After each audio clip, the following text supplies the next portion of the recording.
Well, good evening. That fade out tells me that it's my turn to start talking. Good of you to join me once again.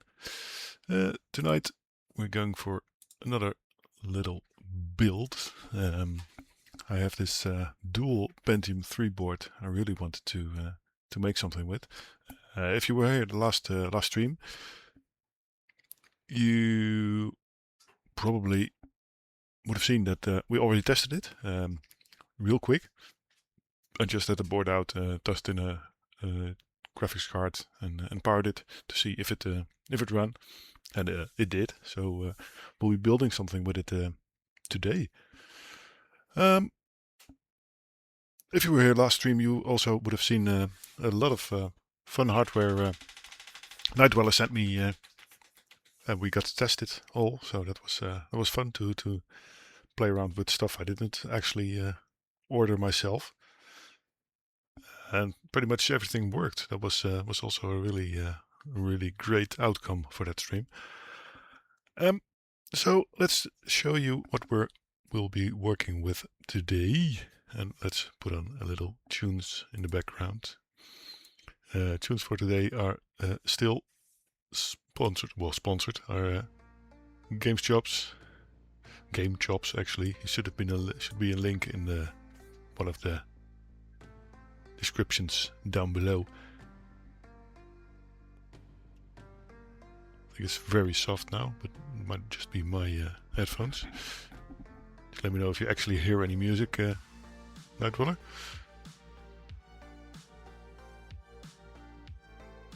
If not, I'll turn it up just a little bit. Okay. Volume balance okay. Let's move to the actual proper main scene. Good. First things first, the motherboard. It's a MSI, I think. I'm not really sure. Actually, it doesn't really tell the brand. I should have put it down somewhere, but it's anyway. It is a 694D Pro, which has, as you can see, dual socket 370 slots, 4 banks of SD RAM, a nice selection of PCI slots, an HEP slot, 4 SATA connectors, 1 floppy connector, and all the miscellaneous connectors you could possibly need, all the front panel stuff. There's some audio connectors for the DVD drives or CD-ROM drives. Yeah, and if we look at the back I/O, there's just your PS2. This one has USB, so that's a handy thing to have. There's these two serial, the parallel port, the game port, and the audio ports. So not really all that special. The main thing is these two socket 370 slots. In those slots are already two Pentium III 933 MHz Coppermine CPUs. You need the exact same stepping and speed CPUs for this to work, a dual CPU setup. Nowadays we of course we have multi-core processors, but back in the day we only had single core processors. So if you wanted to run something on multiple CPUs, you actually had to run dual CPUs, and this was one of the boards that allowed for that. Well, a bit boring, but the power supply, 450 watt A-open ATX power supply. We'll be running this video card, a NVIDIA GeForce 2 GTS. It should have, what does it have? I'm not really sure, but we can look it up. 32 megs of memory, I think. Let me look it up real quick. Where's my list? Yes, it is 32 megs of video memory. There's a gigabyte of 133 megahertz SD RAM on it. Yeah, today we were there actually quad socket motherboards? I've never seen one of those. So that's the video card AGP. So it should work in this universal AGP slot. We have a little Sound Blaster Live card because, well, it's always better to have a dedicated audio. We'll be cheating a little bit because we'll be using this PCI SATA card together with this very simple SATA SSD, but it's always a lot faster than any hard drive you could have back in the day.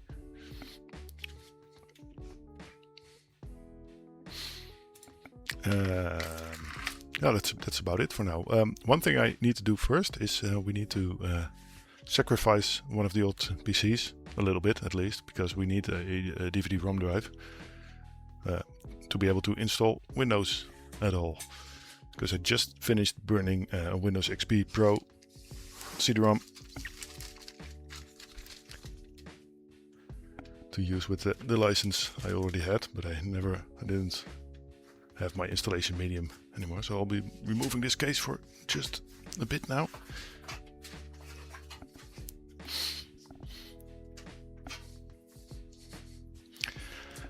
And let's see which system we will sacrifice today. Let's just do the Pentium 3 because we will need to rebuild that anyway. The single Pentium 3 this is, and it has a known working DVD-ROM drive. So let's pull that out real quick so we can get on with the build.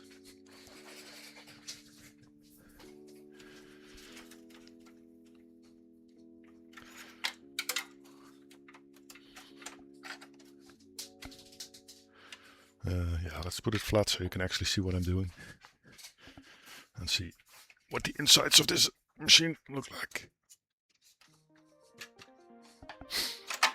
Let's hope I only fixed this side with the screws.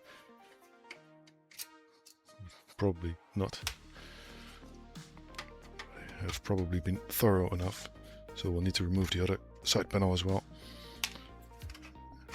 No, we don't. That's well, not really a good thing, but for now it is, because it makes it easier to remove this. What is it? An NEC. Okay, should be fine.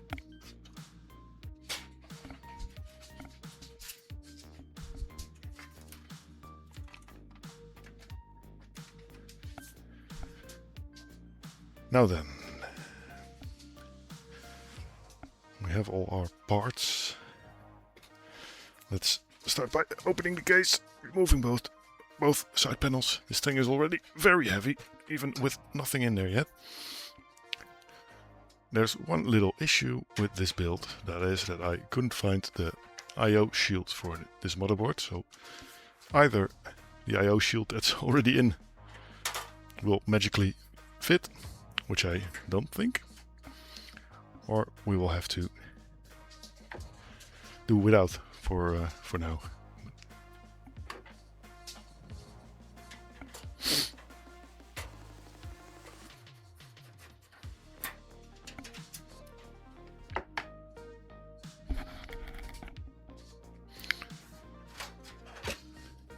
That's one.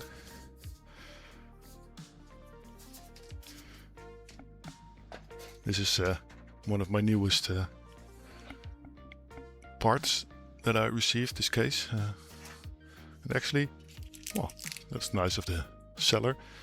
He gave me the other front bracket and a whole bunch of screws. I have enough screws, but it's fine.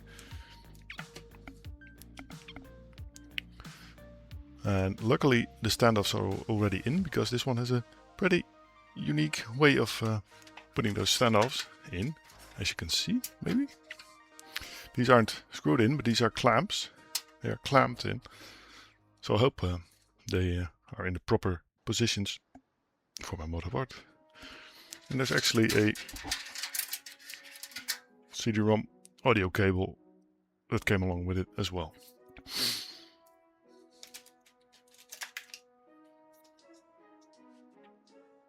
Yeah, me too, Nightwilla. So luckily the most modern motherboards have the I/O shield pre-installed. So let's remove the other side panel as well, so we can reach everything we need. Try not to bash too many monitors and cameras while we work.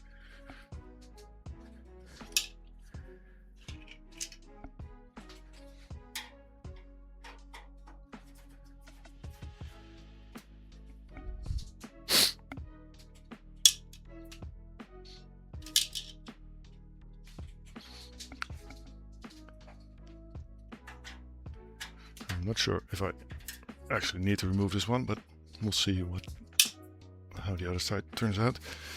I'm probably not that lucky. Well, these ones are actually always a lot tougher to remove because they don't get removed that often. But there we go. Yeah, this one doesn't come with a removable motherboard tray, which is something cases should do more often. Let's pop the I/O shield real quick. This is also, it would appear that the I/O shield, not sure if I can show you, but is riveted in place.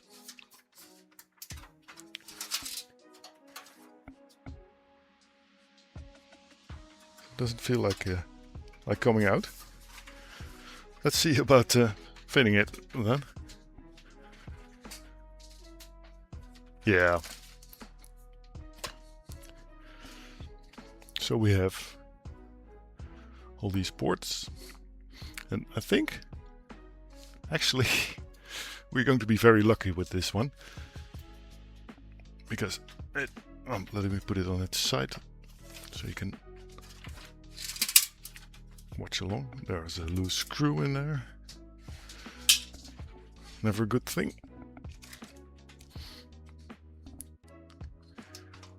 As you can see, there's these 3 audio ports.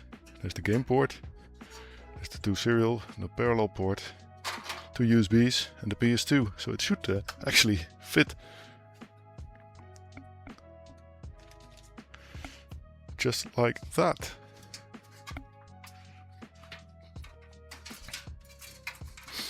And yeah, I didn't prepare this case, so it's all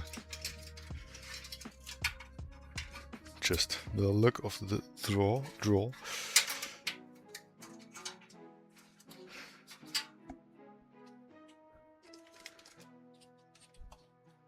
So let's see if the actual,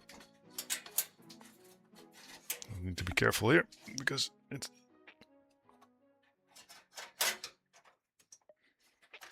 oh, what do you know? The standoffs are also all in their proper positions. Yeah, you should not have loose screws in your head or in the system, right?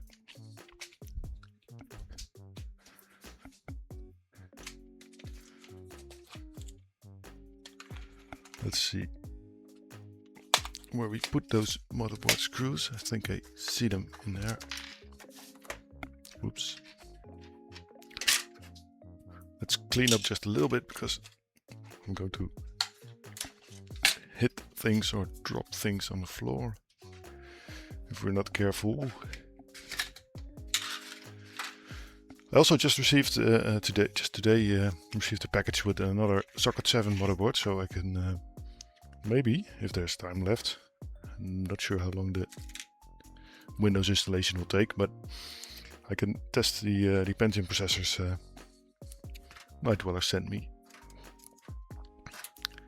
But let's get this thing. Okay, these don't go in. I need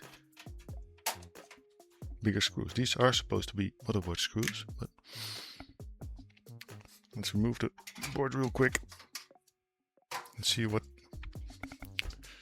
screws it requires. Maybe they are in the bag they sent along.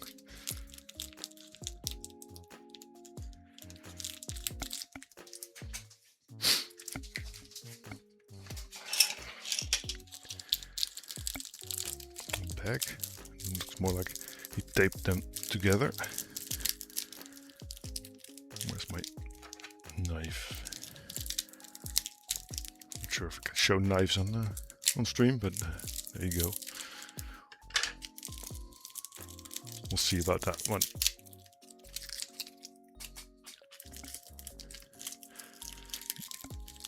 Utility knives should be fine, right?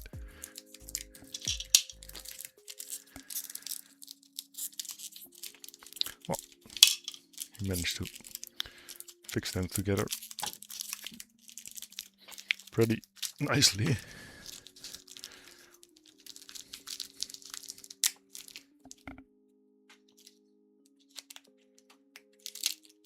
But yeah, loose screws rattling around in your case.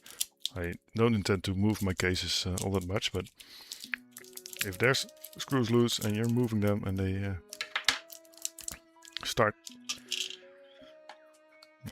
getting in your fans or in between other parts.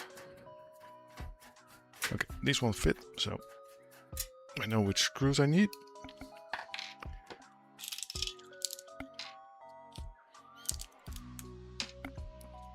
Thank the sender for including these. Otherwise I'd have to go on a little quest for more.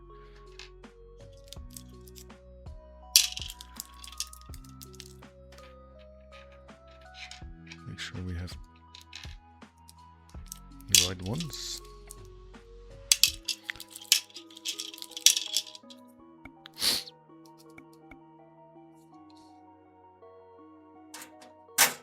Yeah, these ones don't fit, so I have, what, 3? That's not going to be fun.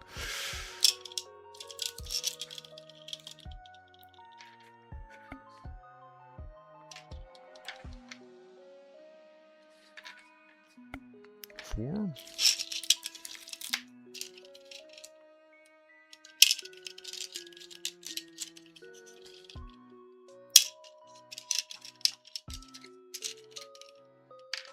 Five.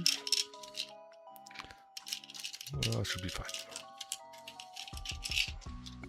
Just digging through some screws for the fun of it.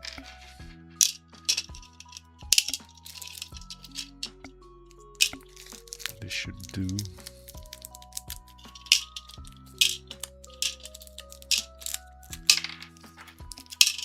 So anybody come across some interesting hardware lately? I've watched a bit of the CES news, but yeah, there wasn't really all that much fun stuff, or at least all that much really inventive and new stuff. I like the several retro aesthetic modern cases. I think Cooler Master did one. I went back to beige. Why? No, you're not going to fit. Well, this is fun.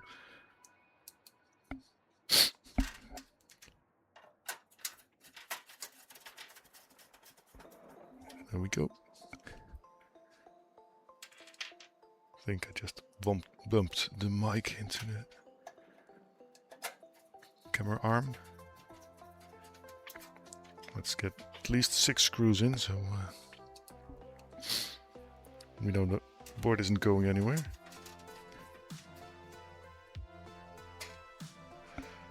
Oh man, I love magnetic screwdrivers. If you're ever working on computers, you really need some of these.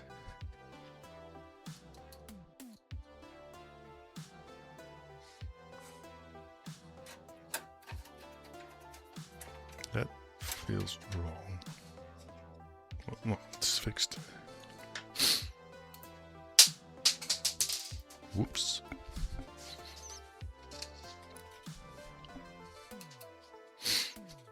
Last one. That should be fine.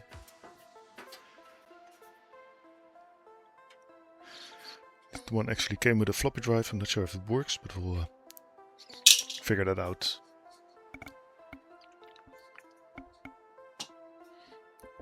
So let's put in the brackets. That's where will we dump you? Because we only need one slot free for the DVD.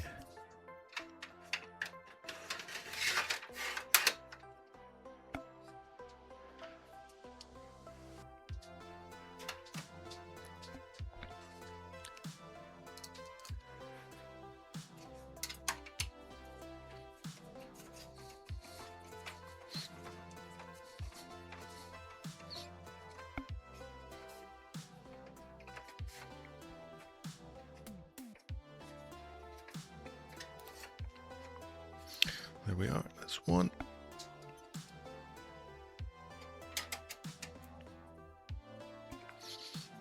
I'll leave the other side loose for now.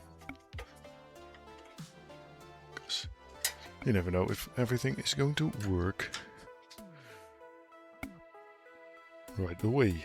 Let's get the power supply in first. Before we get in our way too much. Let's see what the alignment on the screws is. There.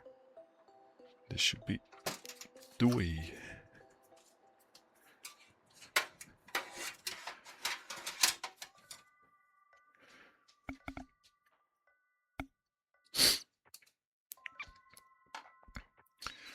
Turn it a bit so I have proper access.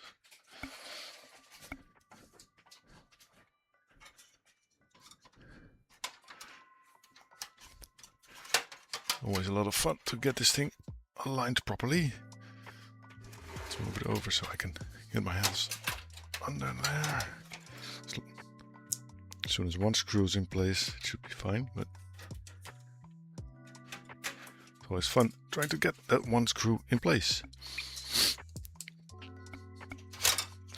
This stuff is heavy and unwieldy.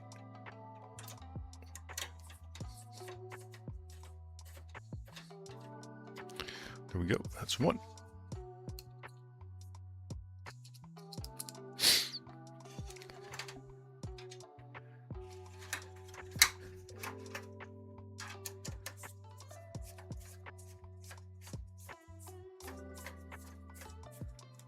That's number two.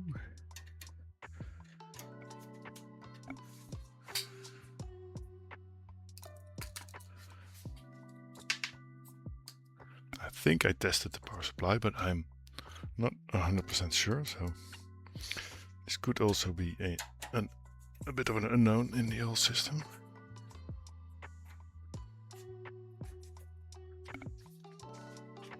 As far as I know, all the parts are actually tested. Never tested together, of course, but tested nonetheless.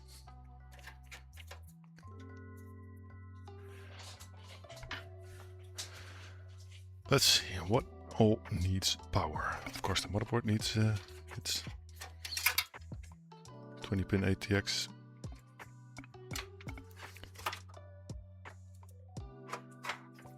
It doesn't have a 4-pin connector, it would seem. Already forgot from last time. We won't be needing you. Of course, we'll need a Molex for that.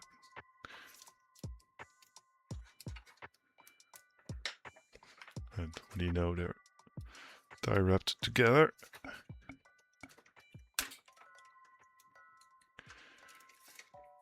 Always fun stuff to do, especially with a knife like that. Oh, this one actually has a PCI Express. Okay, cable, which we won't be needing. Let's hope it also comes with a floppy cable. It does. Let's see. We can get everything out of the way so we can get the molex in.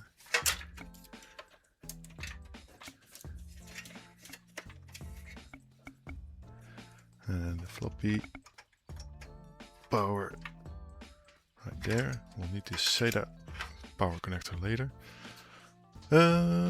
Let's see if I can find myself an IDE and a floppy cable. Should have some lying around in my big box of goodies.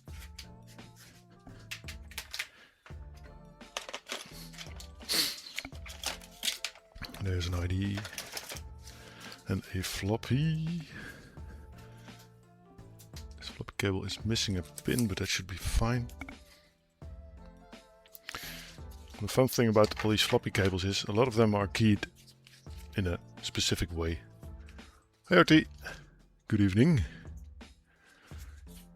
Yeah, that's what you think, Night Dweller. As you can see, right there is a closed pin. Some of them have other pins closed, so it's also always tricky to figure out if a cable is going to fit a specific floppy drive. And we are far from done yet, Night Dweller, so anything can happen. It's a nice modern IDE cable. A bit more modern than anything in this system, I think. Maybe other than the PCI.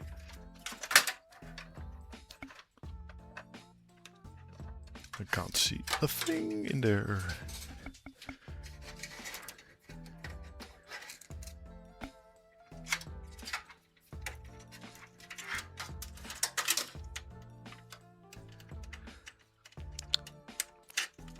Considered muting my mic for all this handiwork, but I think part of the joy is actually hearing all this grating and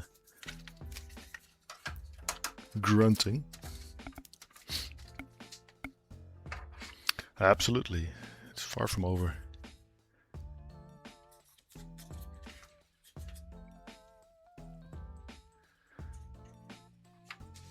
So now we have a fun thing, because no, you can't see it, but there's different pins missing from the floppy drive connector on the main board than there is from the cable, so it won't fit. Let's see if we can find another one. I should have some more lying around. That's not a floppy. At least I thought I had, but doesn't appear to be the case.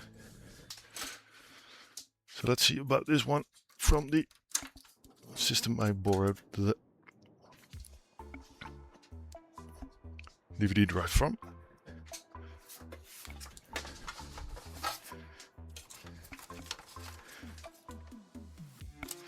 This one has no blocked pins on one side at least, so it should be pretty universal.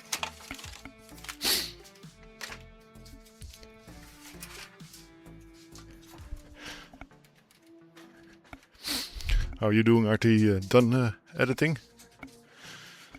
The video all done?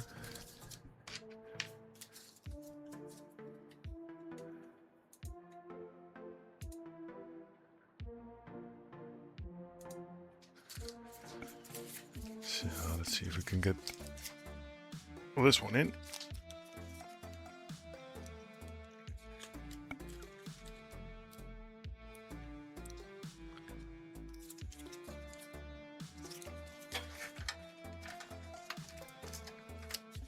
It fits at the very least. So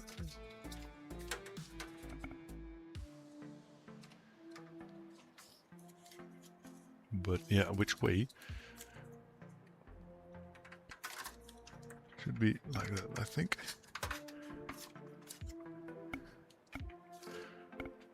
Then again, that one is the other way around.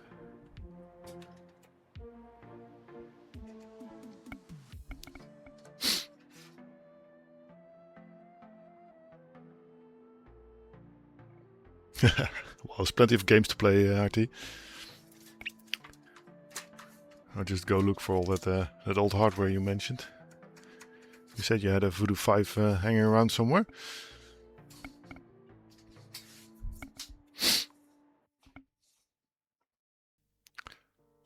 That question from Uncle Hank. I'm not quite sure what you are referring to, Night Dweller.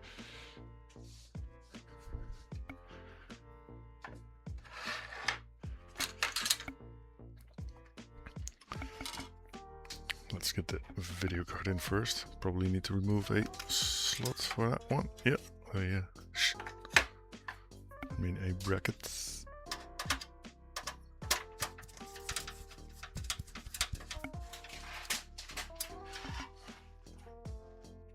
Something fell down. Yeah, but you never know what parents do to stuff they don't know, right?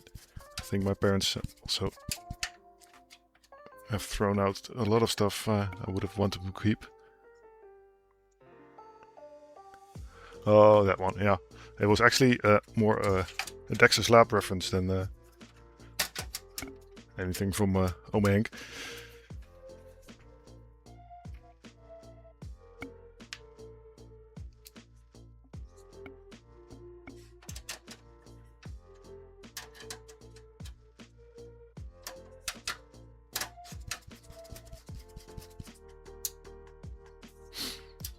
This doesn't seem the right screw. This case has a bit of a weird measurements on places. DD, exactly. You are too small for my screwdriver. Let's grab another one.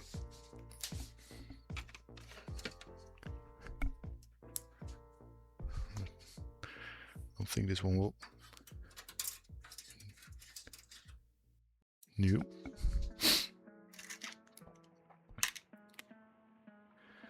Oh, this is interesting stuff. CVs 3.5. What is it? 3.5 millimeters. Yeah. Yeah, that's the sweet spot.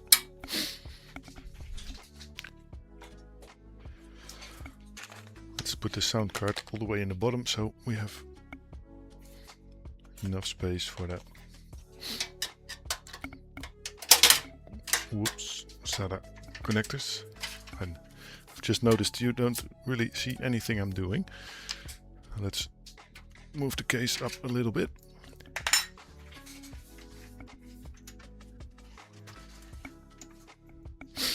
So you can actually see if I end up breaking anything.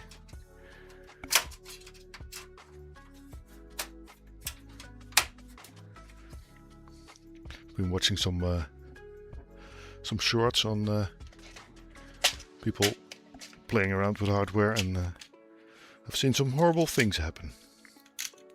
Memory slots breaking, PCI Express slots breaking. Yeah, those funky new what was it? 12-volt connectors for GPUs catching fire.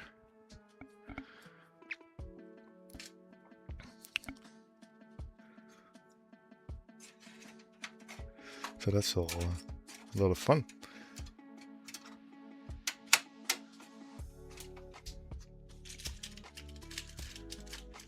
No, I haven't either, luckily.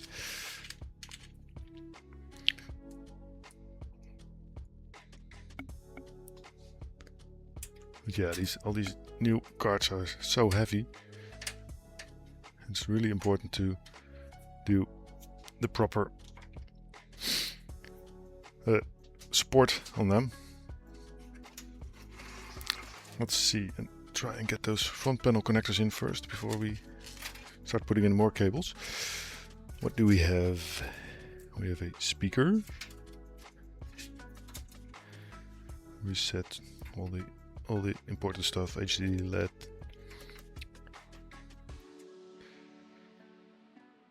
Remote switch. That's interesting. But I don't see a power switch. And it comes with a reset switch, but there is no reset switch on the case,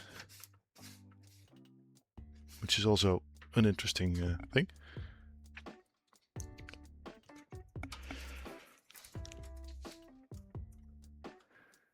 Let's see if I can actually read that stuff. I can't. Let's look up the motherboard real quick.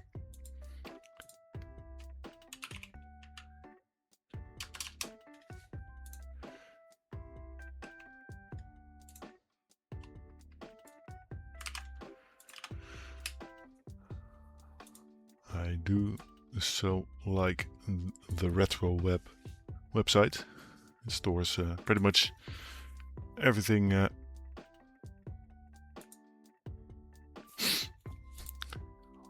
about the old hardware. So that's where we can find pretty much everything, and any motherboard or stuff you put in, you search for it, you'll end up on that site probably. Let's see if it gives me an overview of the front panel. Connector.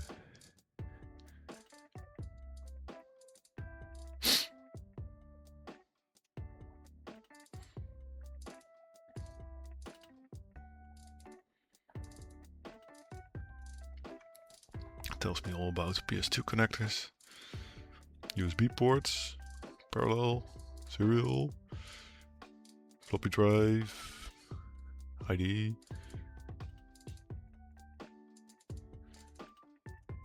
and there it is, the case connector. The reset switch should go on the top right, and the reset switch is the orange and white one.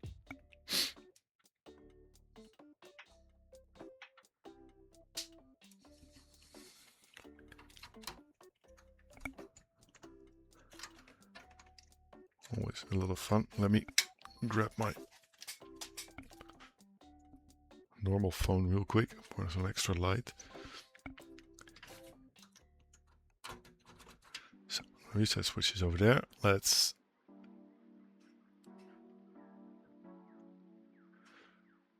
dim the screen so you don't get to see my lock screen. The speaker goes on this side of that.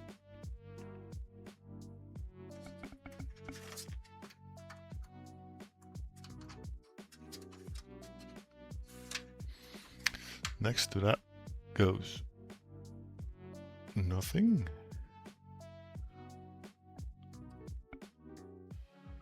An HDD LED. Really curious if this remote switch is actually just a power switch. So we'll figure that out in a bit.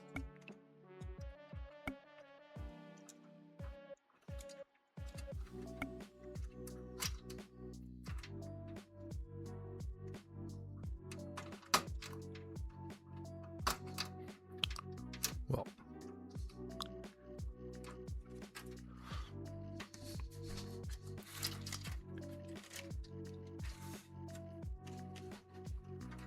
let's get you on there, please. There we go. And what do we have left? We have the HDD LED left, and well, yeah, not sure what the other one is because it doesn't say. Probably the power LED, I would guess.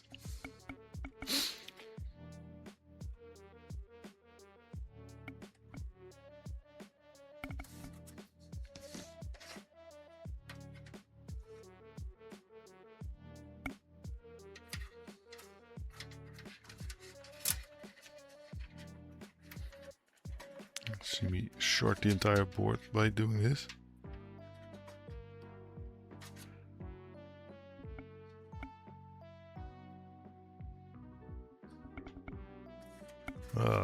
Yeah, there we go. I already screwed up almost. Skipped a pin somewhere, which is not really cooperative.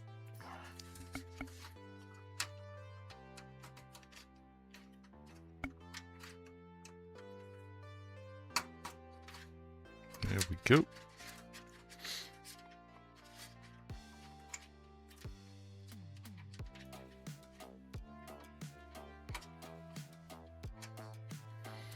Really helps if you have baby hands for stuff like this.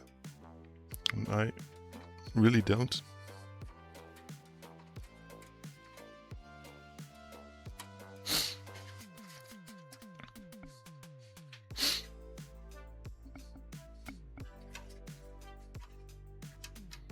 Last one to connect is the power LED.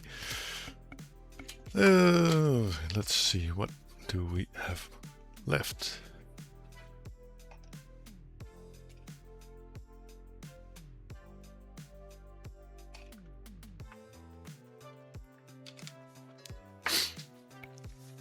We'll need to connect the SSD, I think.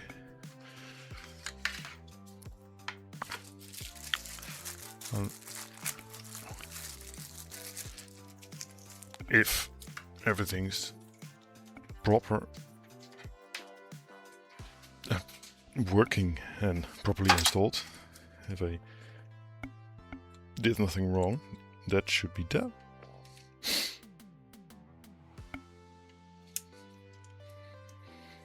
Yeah, I don't really have a proper place for this SSD, so I'll just leave it hanging in there a bit loose for now.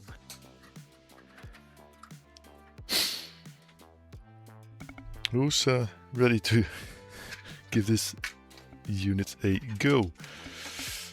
Let's see what happens. I need to grab some stuff, but let's hook up the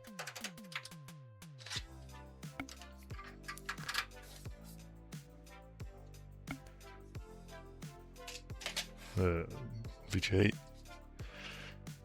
capture device. Let's grab a keyboard and a mouse.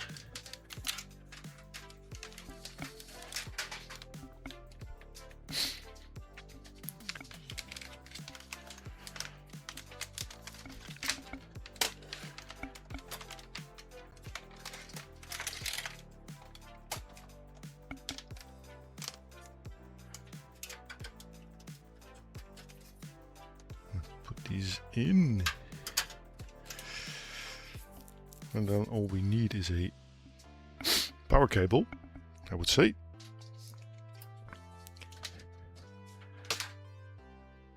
There we are.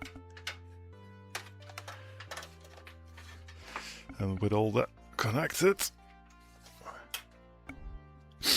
let's switch you over to the VGA capture so you can watch it just as I do. See if the power's on. We have sound. We have no beeps. But we have video. We have a BIOS.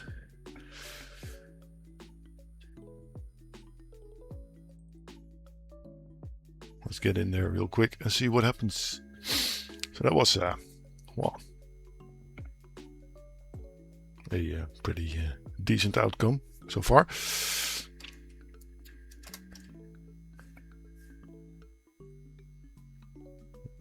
Let's put this this time right, shall we? Not sure if how well the battery holds, but we are at, what is the date actually? 17th. And it is 10:25 over here.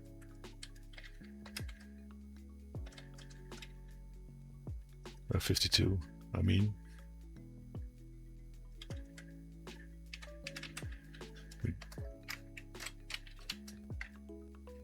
should have, but I'm not sure, a DVD ROM installed, but let's see if it has power. Yeah, it does. A little trouble opening, but it seems a bit sticky. I'm not going to bother with it. All this.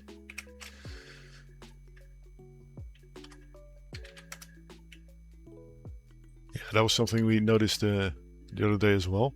One of the coolers is a lot better than the other one, so one of the CPUs is getting a little hotter than the other. Can we select a boot device? And where do we do that? I forgot. It's not here. Not here.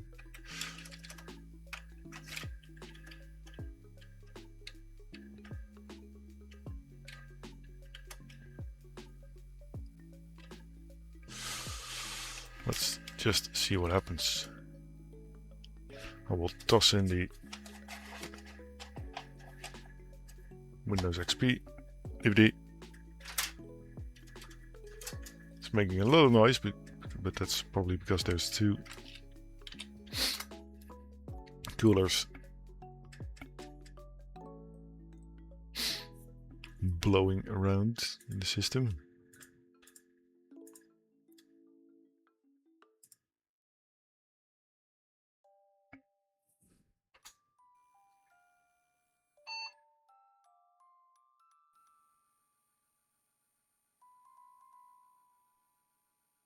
Let's just let it do its memory testing.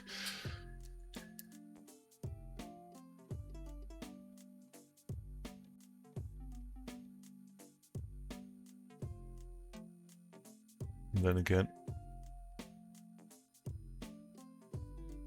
that is a very weird number.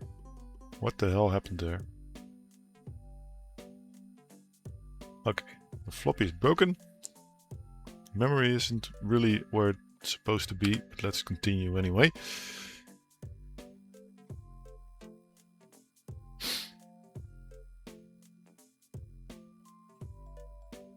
Here you're probably not going to find anything, because you should be booting from SATA.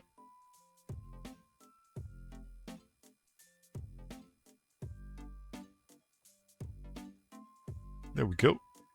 Almost detected at least. Let's see if you can get the boot from the DVD-ROM drive.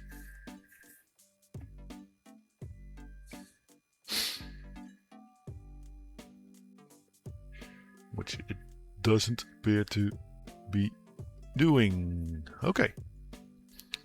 So there's several issues going on here. The memory isn't happy. The DVD-ROM drive isn't happy. And the floppy drive isn't happy. The last one I don't really care about. But the rest is something we will probably need to fix.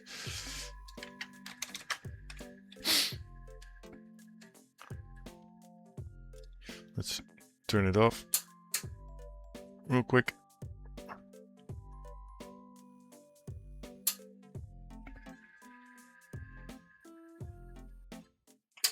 For it to completely reboot. Let's see what we can do about that. Let's move this stuff around a little bit so I have some more space. My desk is way too full. Put you back in to the main scene so you can see what I'm doing. Disconnect all this crap. It was a happy start, but we aren't quite there yet.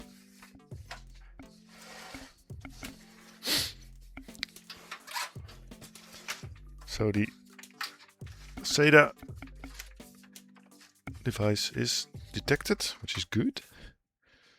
The DVD-ROM drive isn't, which is less good. And the floppy drive isn't either. Which might have something to do with the cable alignment.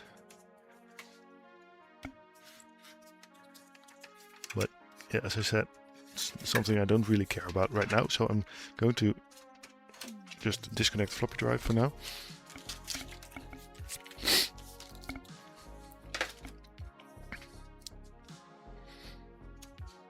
And let's see what the jumper setting on the DVD-ROM drive actually is. Because for those of you that remember, these IDE cables came with a master and a slave spot. So you had to ensure drives were actually on the proper setting. And most of them had a jumper, some of them had dip switches for that. But you had to either put a drive in master mode, in slave mode, or, which was most of the time the smartest option, on cable select.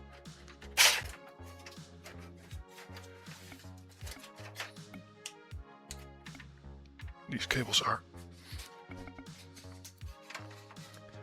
really tricky to remove.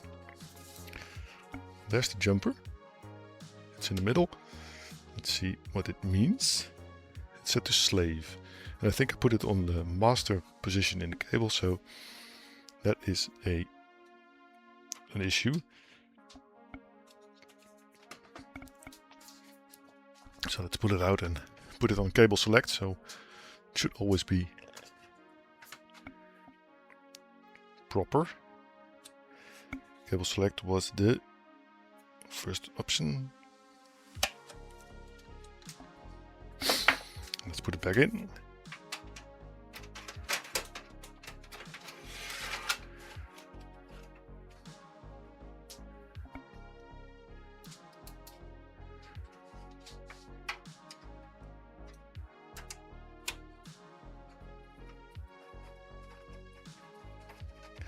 I've also bought 2 claimed broken motherboards, but I'm willing to see if that's actually the case. They are pretty interesting motherboards, so I hope the people that tried to test them didn't really know what they were doing, which is always a possibility, because what they state is the motherboards turn on, but they don't show any picture. And these are motherboards with AGP, PCI and ISA slots, so might just be some BIOS setting which expects the graphics card to be in a specific slot type. So they should be arriving next week, so might be something for next stream. Yeah, let's try fix this first and see about the memory later.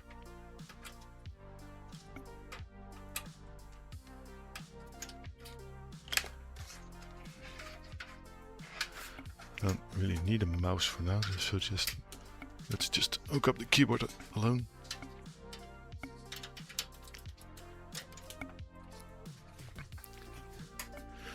And see what happens. That was fast, I didn't even touch the button yet. And it turned on. Well, that was no fun. What did I break? And why do you not want to boot anymore? Did I manage to unseat the graphics card?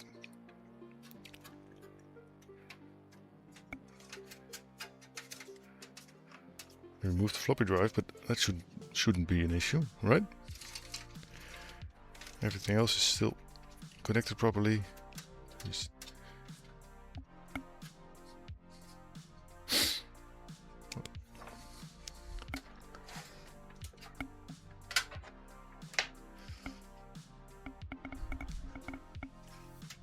try it again.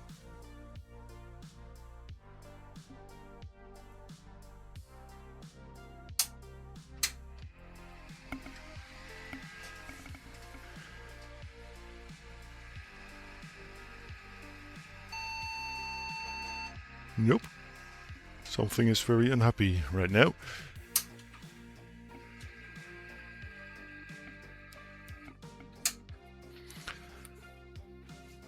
Let's try and figure out what that is. Actually, let's put it down on its side. There should be, I'm not sure where it is, but I think it's, let me pull back the normal camera. Right over there should be some diagnostics LEDs. And they should be providing us with some information. So let's grab the manual again. We have a D-LED, D-LED or D bracket diagnostics. Let's see where they are located.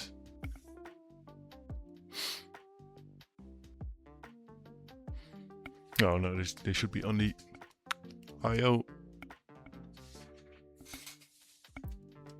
But I don't see any over there. They are definitely not there.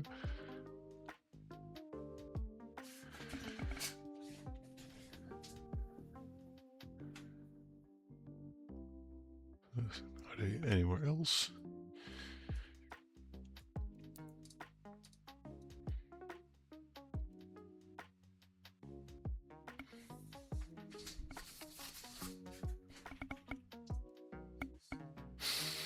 It's actually not quite the same motherboard layout.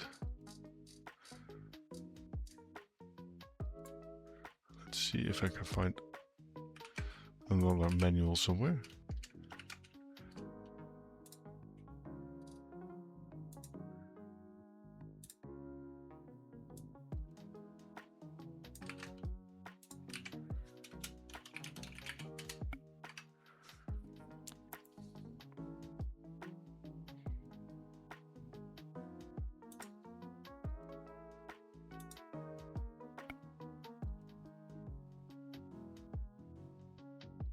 That's also a different one.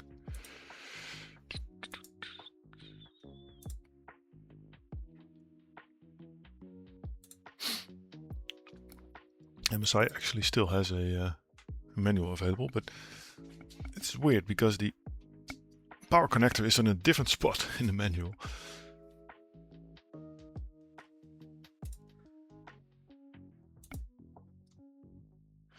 It's not a, oh, I figured it out, I think.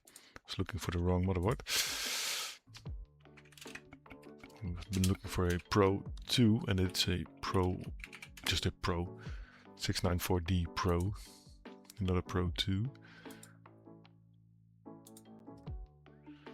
let's check out this manual instead. Why is it in an executable file? I don't want that.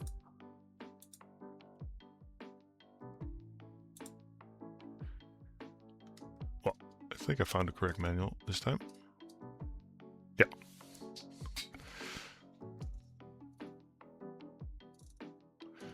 And this one probably doesn't have a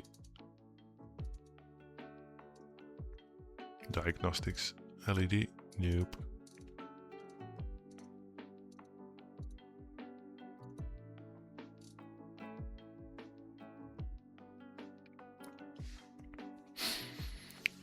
I did put the, yeah, it's in the primary IDE slot, so that's okay. Power is all right, we know it is.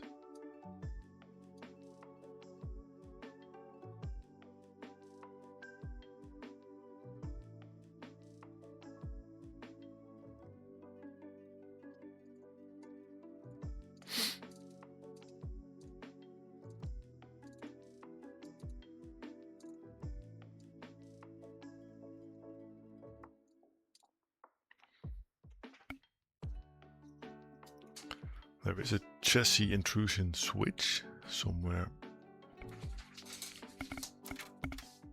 over there, but if that's not connected, it should be fine, I think. Yeah.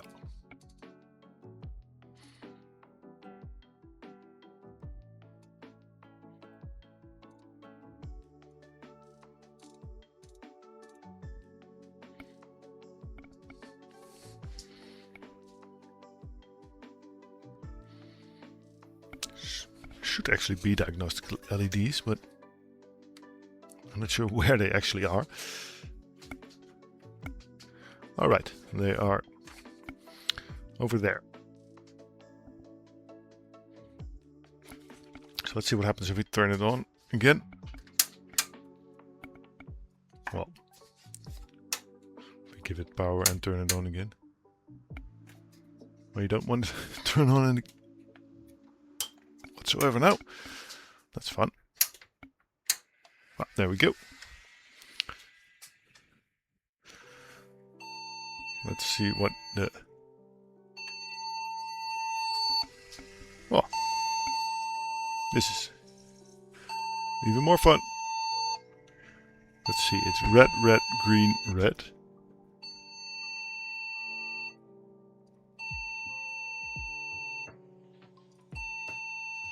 The third is on. Memory detection tests. Appears to be stuck in the memory detection. Let's shut you down real quick again. It probably has something to do with the memory banks. Hope I didn't wake up the kids with all that beeping.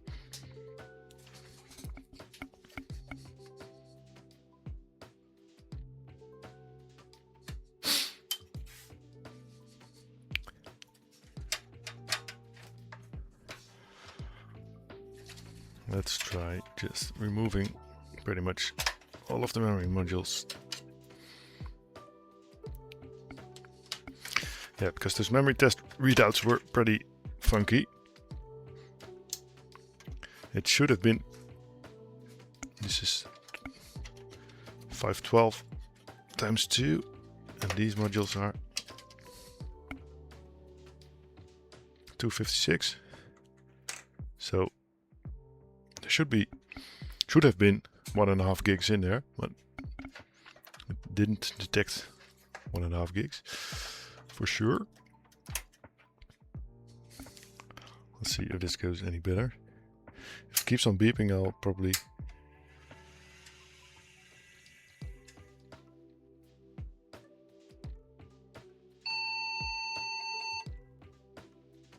okay, that was another beep again. Sounded like the VGA issue beep. Lights 1 and 3 are on.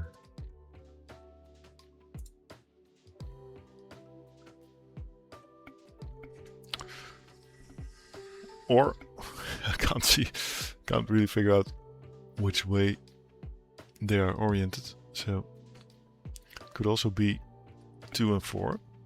So it's either testing base and extended memory,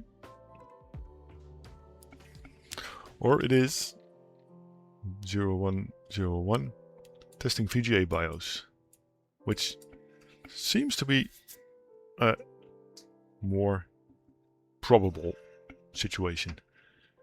So let's try out another VGA card. I was somewhat worried about this because the GeForce 2 GTS is a bit of a fickle beast. Switch you back.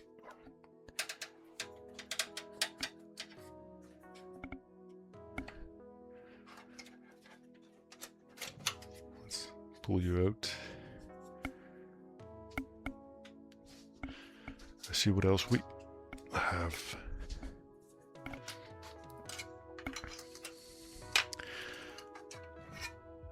I have a GeForce 2 MX, which should work, so let's try that one instead for now.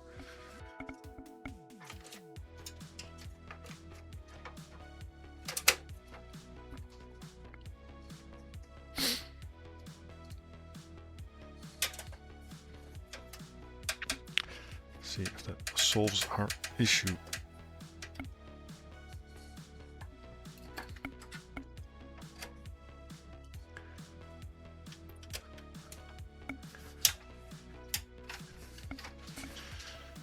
Move you back to the capture scene. Turn it back on. And listen to the beeps.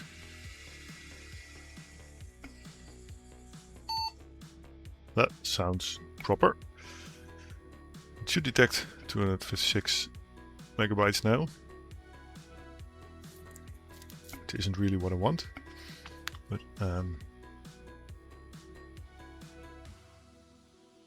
let's just have it tested.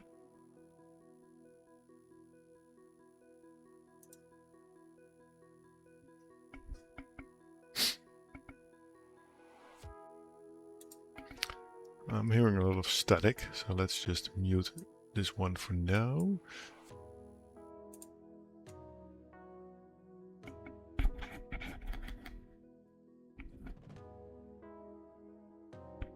Or is it just a... Oh man, how long is it going to test it? I forgot that it's testing it like 2 or 3 times.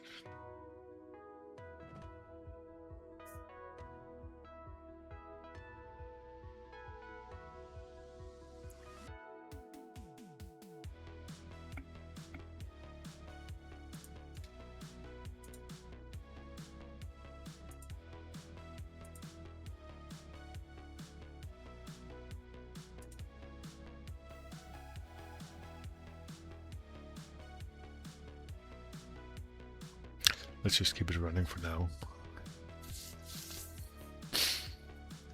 See if we can get anywhere. See if we can get to boot from the DVD drive.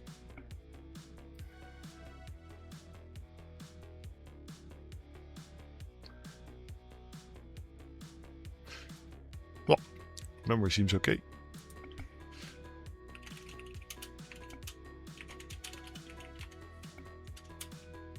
It found the DVD. Yeah, the floppy drive failed. That's okay, because we don't need that anyway.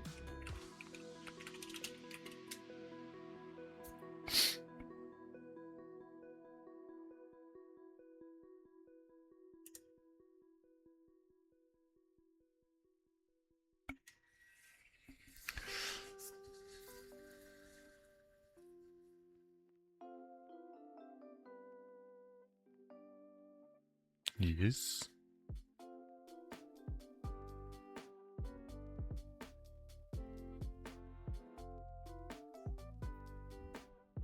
Would really like you to boot from the DVD, please. But you're not going to, I think. Let's dive back into the BIOS and see if we can make that happen.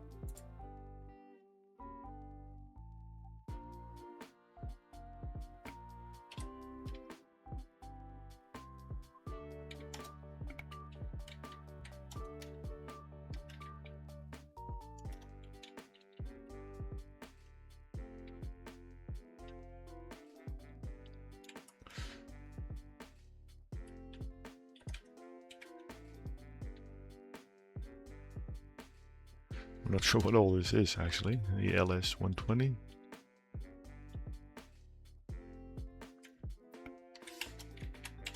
But it should boot from the DVD ROM drive right now. Unless that's also broken, but it shouldn't be. So I'm pretty sure I've used it before. Skip U. Skip the floppy drive fail.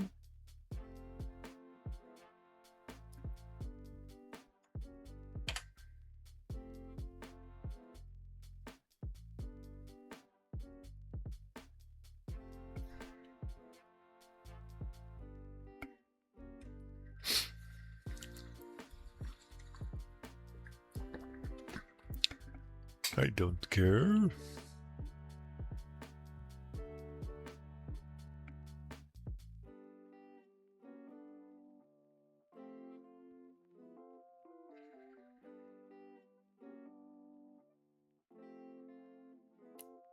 Well, now, we seem to have somewhat of an issue here.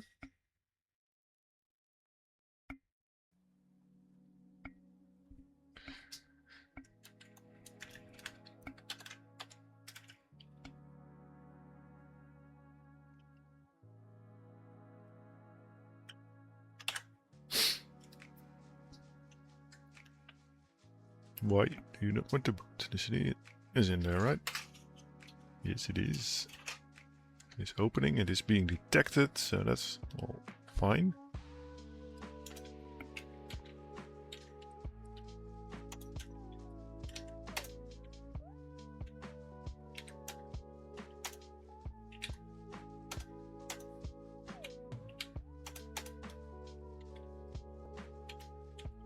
Let's just remove that so it won't break.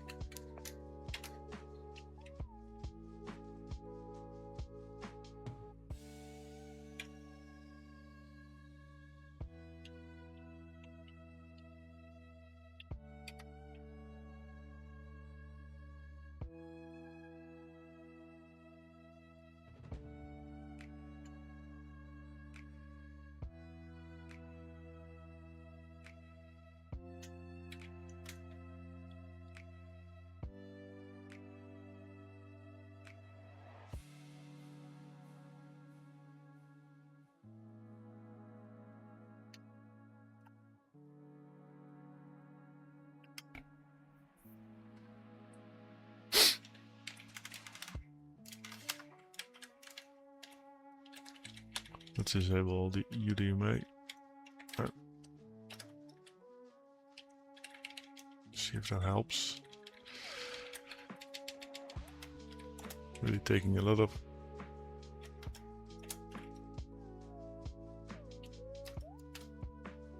wow, this second CPU is really heating up real quick.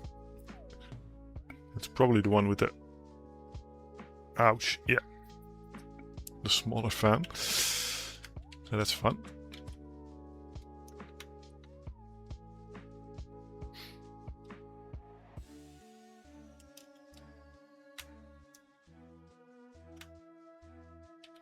I'm not going to toy with that right now. Let's try this again. If not, I might just try another DVD drive.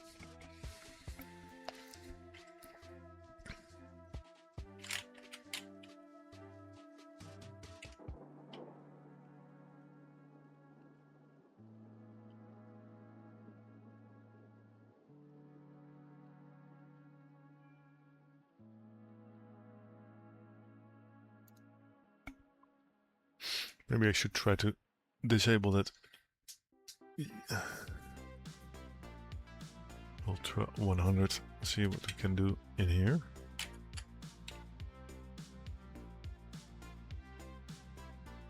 I did press Ctrl S and F4, but it won't let me.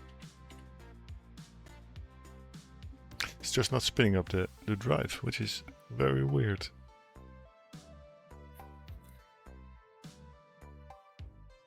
I don't think it's the drive. I think it's something going on with the board. Let's just try putting it in another slot. Well,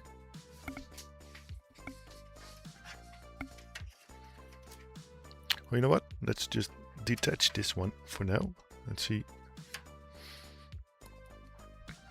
if that's causing any trouble.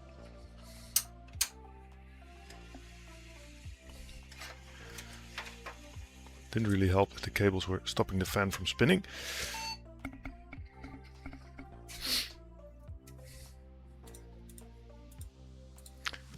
Stop the memory test, please.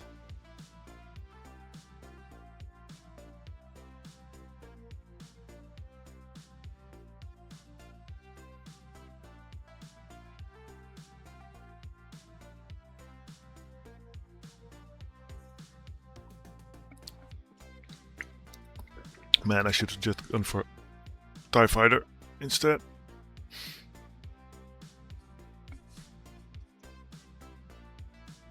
Yeah, you see, it's actually getting stuck on the SATA SSD. So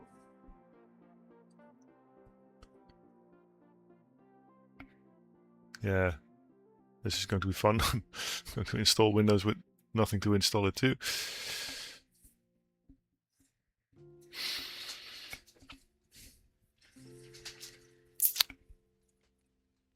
Let's see if there's something I need to fix on that SATA PCI card. Or maybe I have another one, which I can try. Let me browse the magical cupboard real quick. I do always have a compact flash IDE adapter, but that will only allow me for a 4 gig.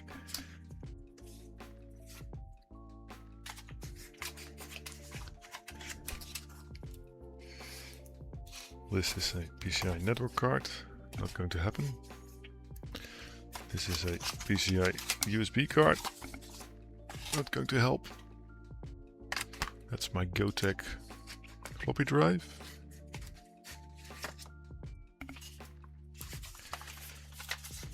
And this is a box with only SATA cables left, so that's also not going to happen.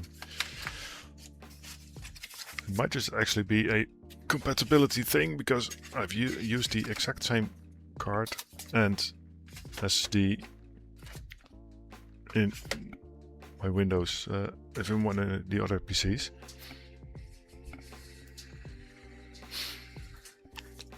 So let's just stop this for now. See if I can find anything wrong with that card.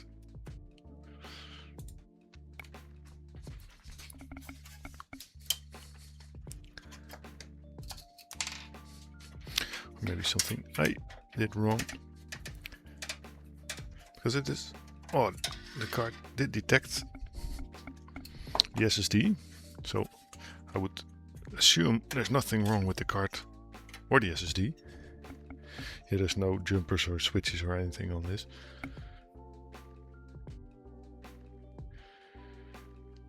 Is there any order to these connectors?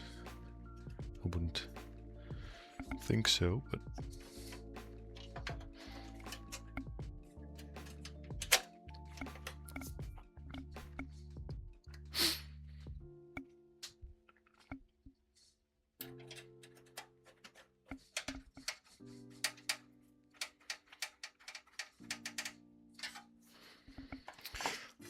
let's keep on trying. Might very well be something in the BIOS that I missed, but I'm not sure what.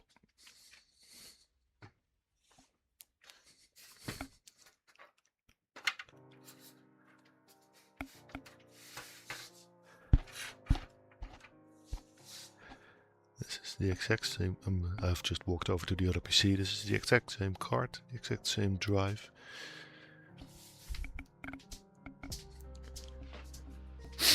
So that shouldn't be an issue.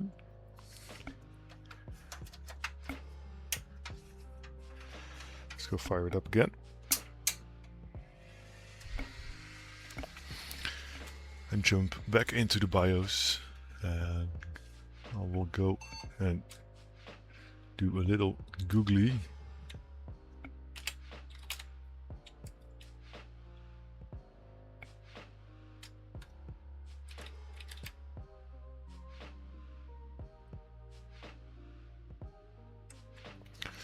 See what we can find.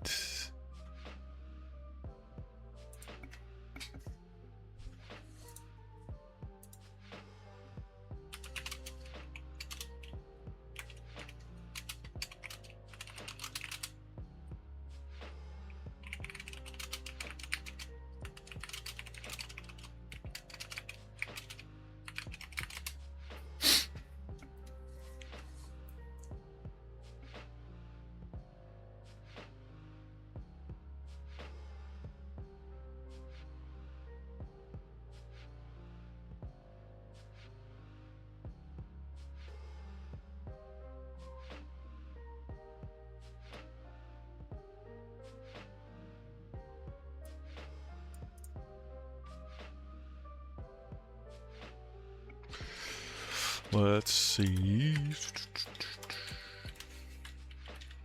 Boot order device should be enabled. Boot order should be SCSI, which is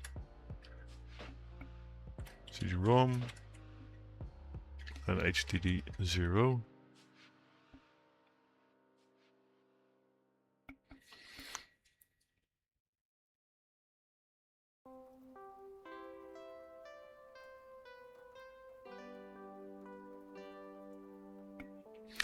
It could also be a PCI slot quirk.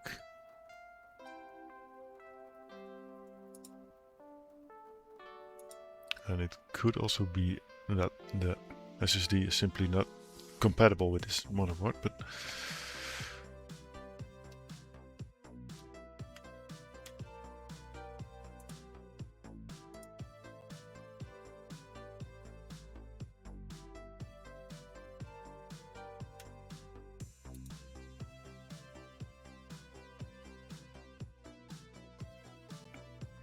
well, let's see what happens with these changes.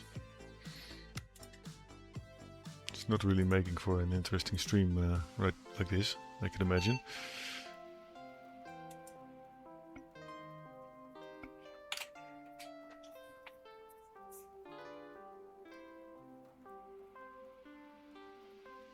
Because all we do is troubleshoot.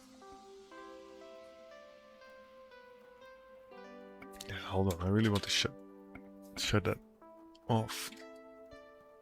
We're not using that RAID adapter anyway, so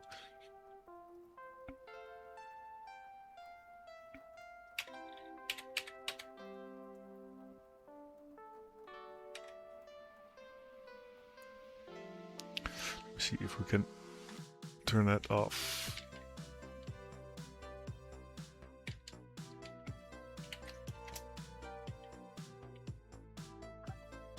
And where it is.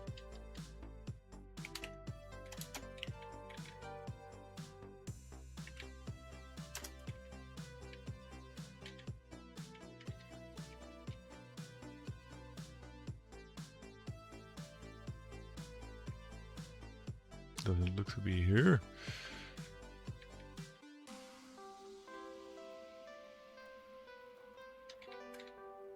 You know what? Let's just disable some stuff. We don't need a floppy drive controller now. We don't need a parallel port. We don't need audio because we have a separate audio card.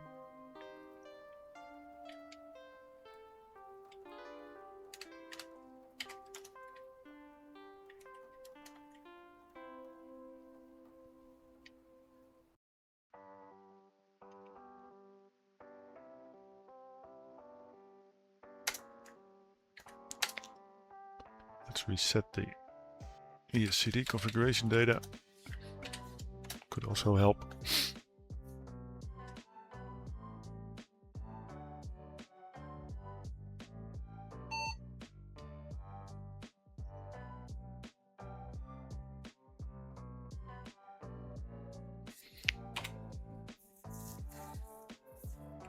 Should have a little more resources to play around with right now. So let's see what happens.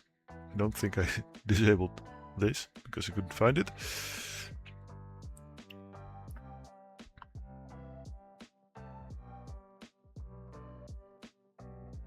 But that's okay.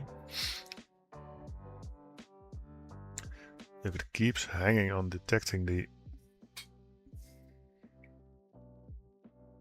SSD, let's wait here for a little bit, but if it keeps getting stuck in here, it's probably what shall we call it? A compatibility issue. And if that is the case, all I can do is go and use one of those compact flash adapters, which severely limits our disk space.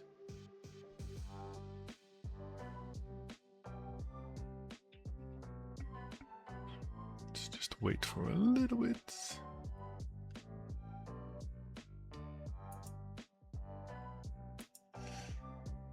I'm not quite sure how much space Windows XP takes. Oh wait, look at that. We just had to wait for a little bit.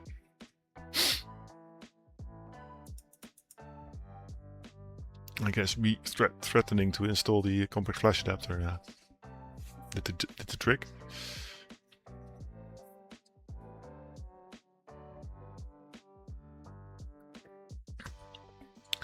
So yeah, what I'm going to do is I'm going to really quickly fire up this Windows XP install. Hope it goes quickly as well.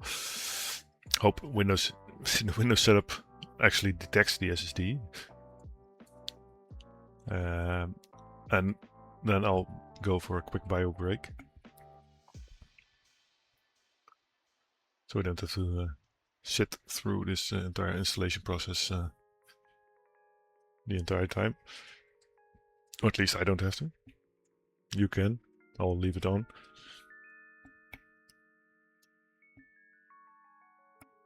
But yeah, let's wait until we get this this setup started.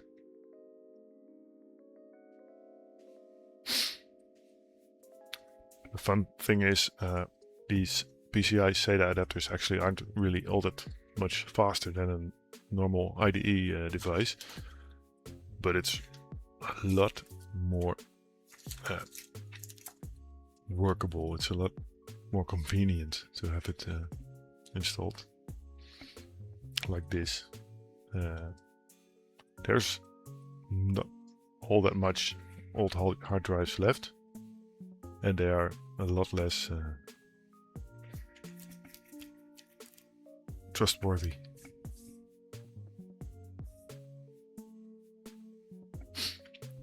I should actually put in that sound cable, right? Just so we can hear some audio once it goes to that. There we go.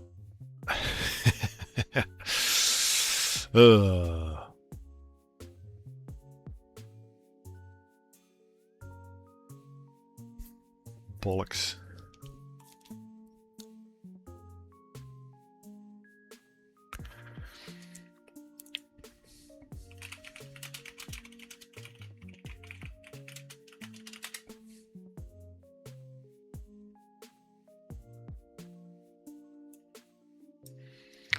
Well, Windows XP takes 1.5 gigs of storage, so we should be able to install it on the compact flash adapter. So let's just try and go for that, shall we? Because this clearly isn't working as we intended. Let's see where I put that thing.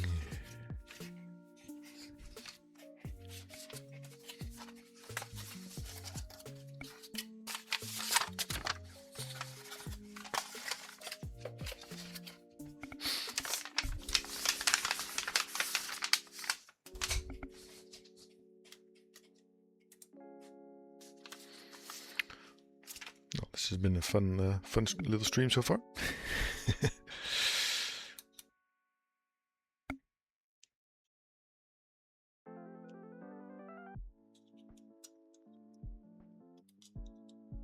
This is the compact flash adapter. Just comes with an IDE connector and a floppy power cable. So let's just hook it up.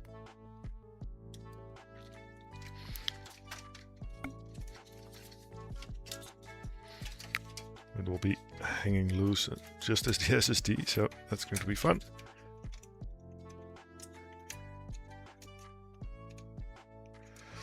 Maybe when we are actually in Windows, it will detect the ouch. These things are sharp. It will actually detect the SSD. Right. We're not using the other one because, well, we're not using one of the compact flash cards because that one is holding my TIE Fighter safe. always interesting to see. I always forget which way they go. There's actually a Windows 98 installation on this one, but let's see what happens.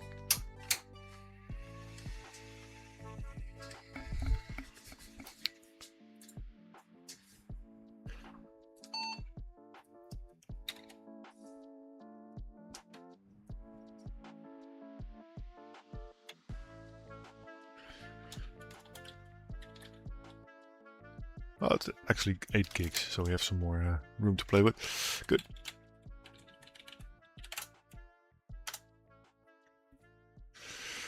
At least we're making some progress. We gotta make sure we get to boot from the DVD. Well, let's just put that order in.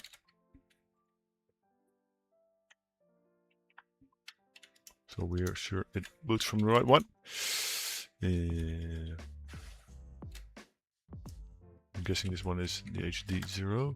Oh, primary slave. It is. Okay. And that would make it HD. Yeah, probably 0, I think.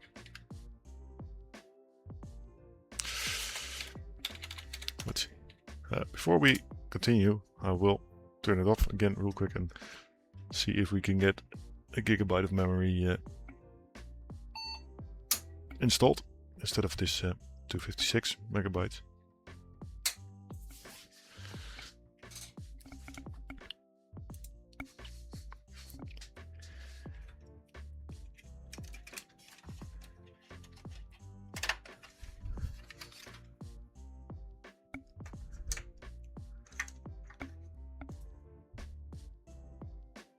This is also, wait, those, we need to install those fire modules. They are fire. As far as I know, it doesn't really matter in which slots you install the memory modules. It's not like they are dual channel and they expect modules to be in specific slots like they are now. Because in modern computers you need to make sure the modules are installed in the right spot, or you won't be having proper dual channel speeds.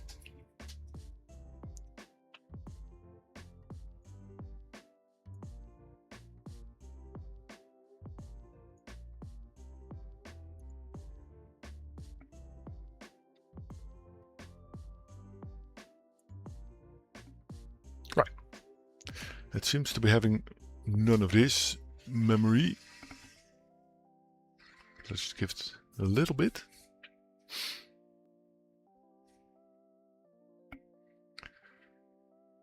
What it would appear.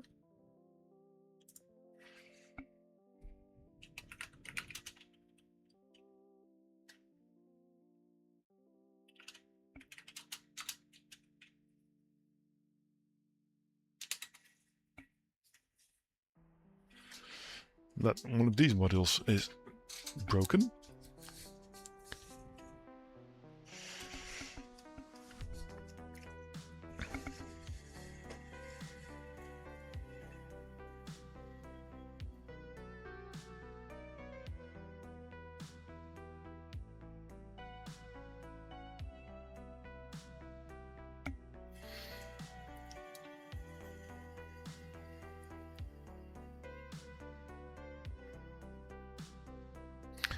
Let me look up if I have any other SDRAM modules.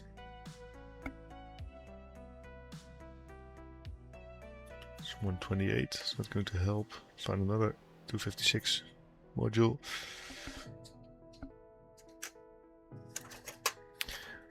It shouldn't be too much of an issue.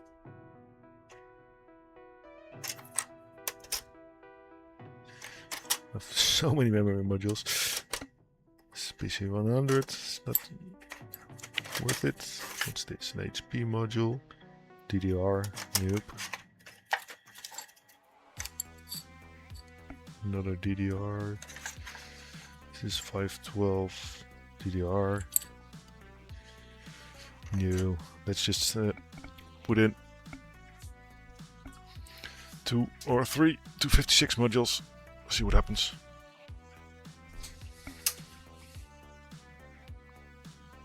Or just see if we can figure out which one of these modules is actually broken.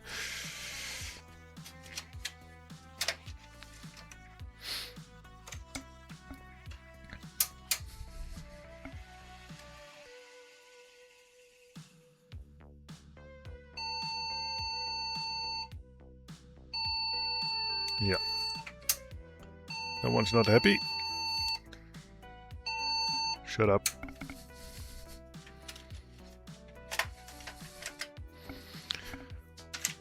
Let's toss you aside for now.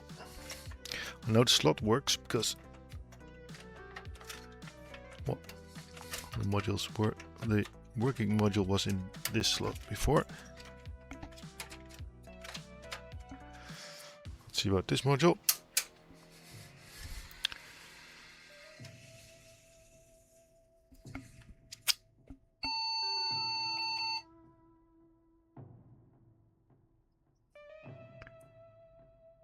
Now we're back to VGA troubles, which is interesting.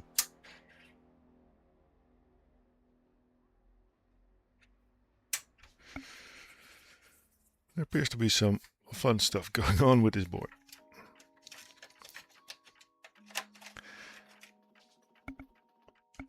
Which I'm not really happy about, but well, what you gonna do? These dual CPU boards were always pretty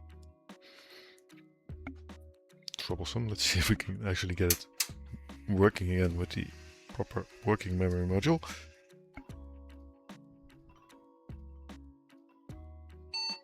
Yep. So there is something wrong with either the memory modules or the memory banks. Let's see if we can get 512 megs running.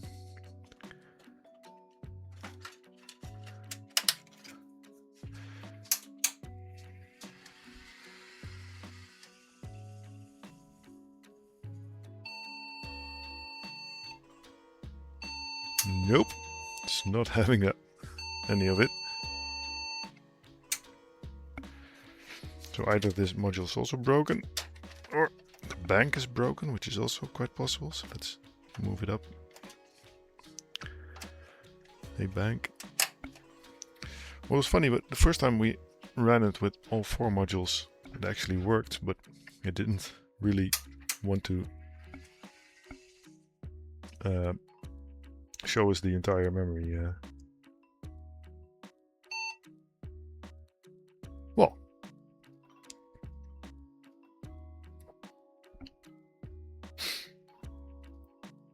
might just be the slot, but let's just go for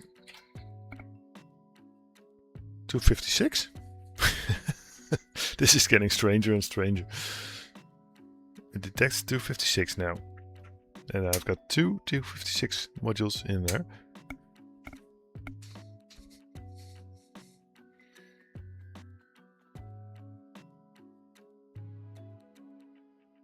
Does it assign the module to a specific memory to a specific CPU?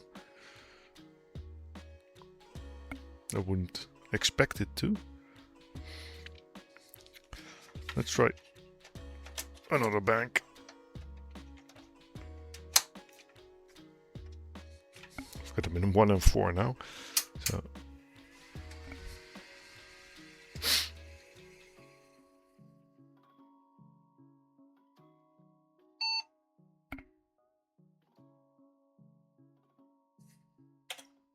and it's still detecting 256.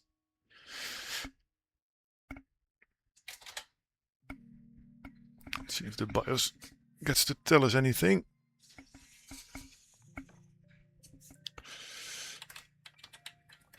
PC health status. No, doesn't tell us anything about the memory.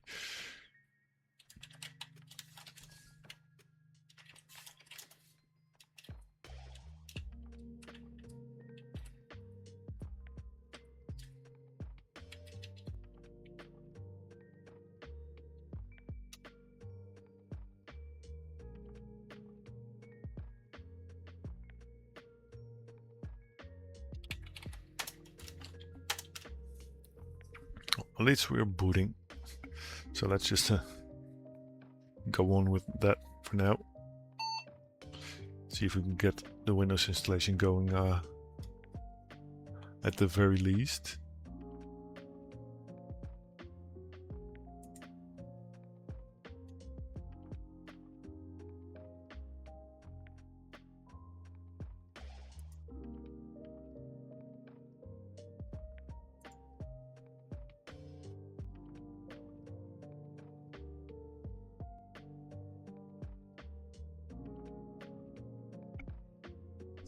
Yeah, let's not do that.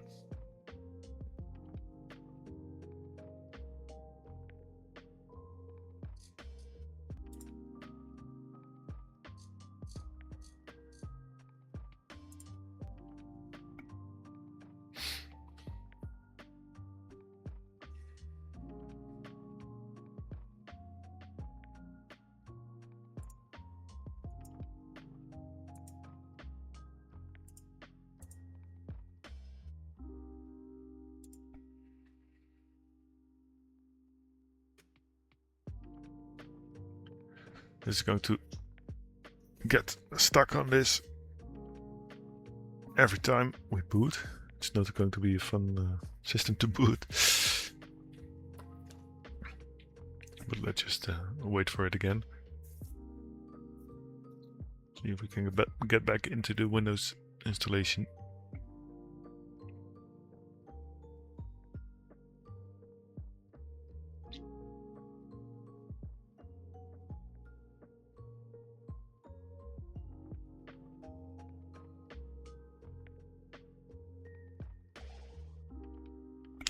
So next week, hopefully next week, I'm not sure if I have any time to stream next week, but it will probably be some TIE Fighter again, because we still have several battles to finish. And I think I will be testing the new hardware I have gotten and the motherboards. See if we can get them to work, and the processors Night Dweller sent me earlier.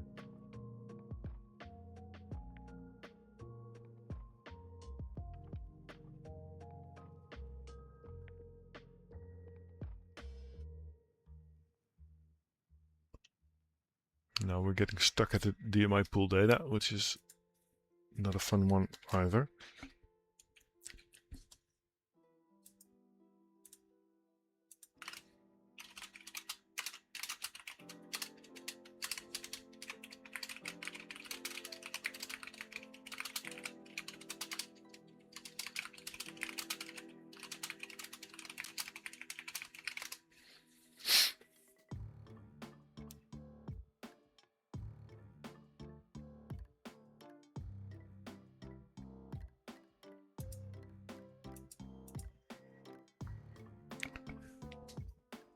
Turn you up.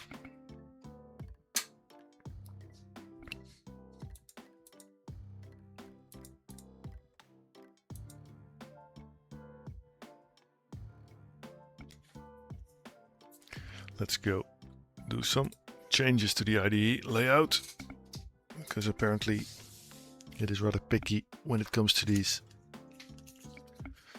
compact flash adapters. It's not supposed to be on slave mode. So let's grab another IDE cable. Move the RAM to the secondary IDE channel.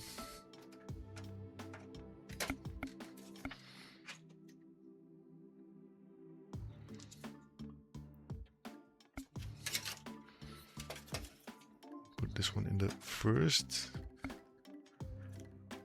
If it feels like going in. Yeah, there we go. Gives us a little more room to play with. And fire you back on. See if it gets detected properly.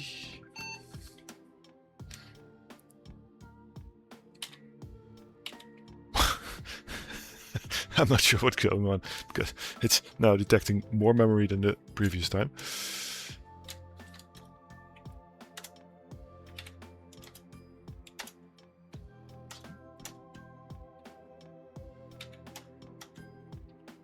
Nothing?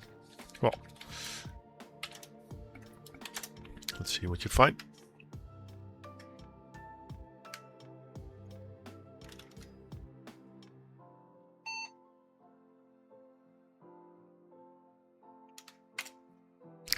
As you can see, it's now not detecting the device. Oh, wow. We are having a good time today. Might be the cable then.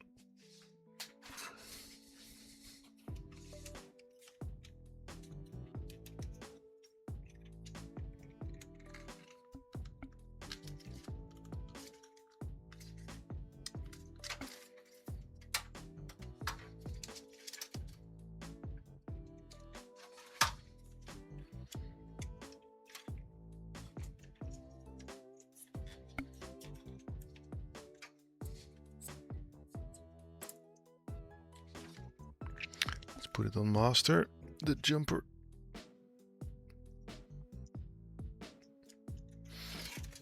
Try one more time.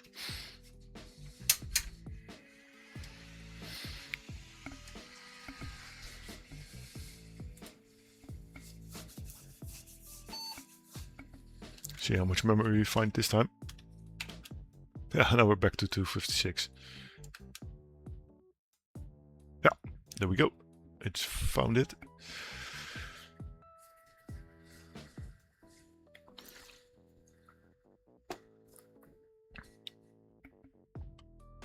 Or not. Primary master hard disk fail. Well now.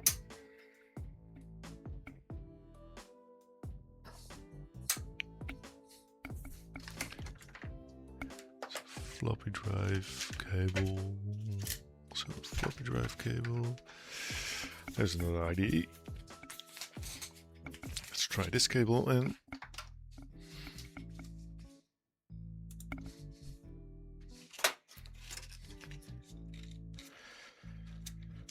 Actually getting a bit frustrated with this, but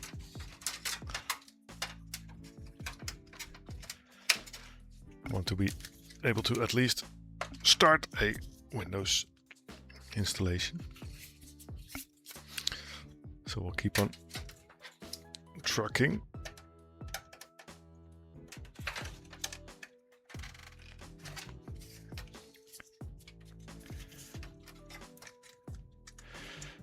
Until we get this working.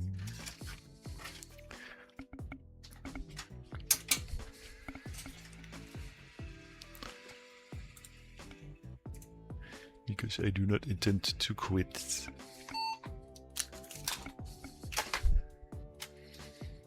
Let's see. Now it detects 512 megs. Isn't this a lot of fun?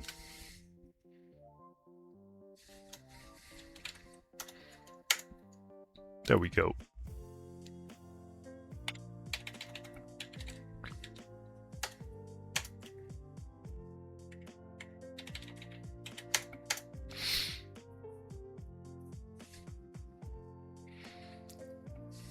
Always a surprise how much memory it finds each boot.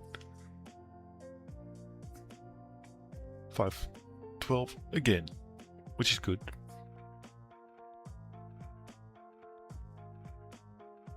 Shouldn't have a primary master fail this time. No, we don't. Good.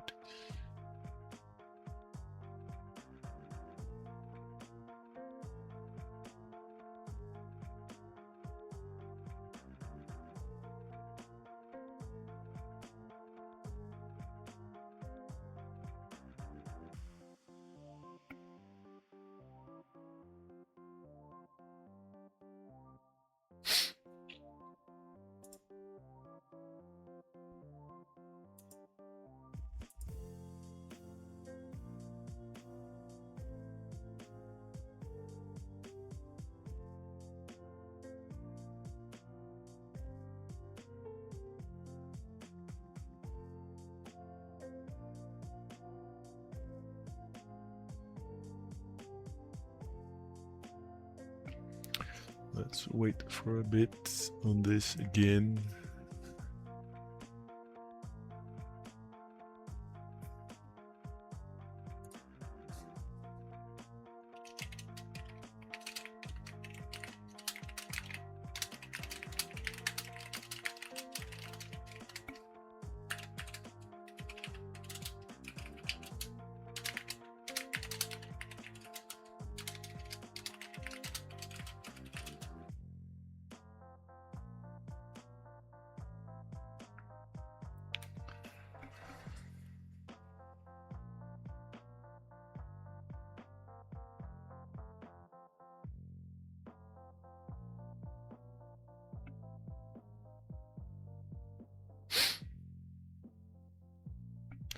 Well, now.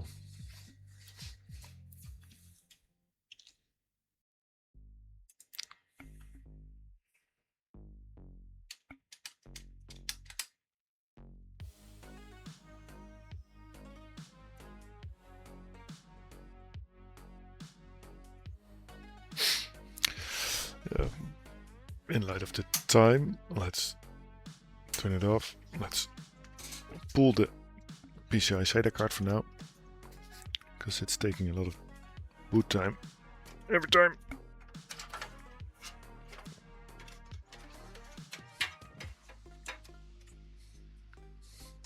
We'll see about that one later.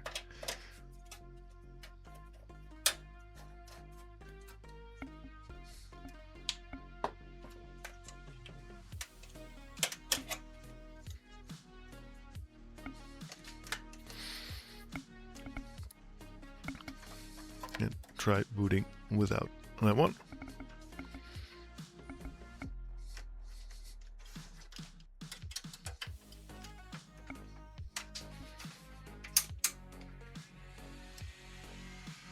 See how much memory you find this time.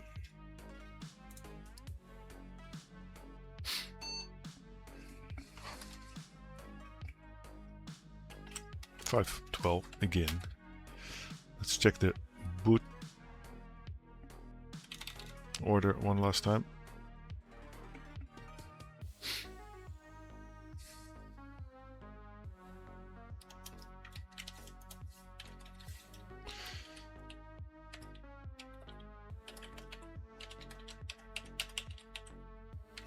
Yeah, you can do LAN as a third device, I don't care.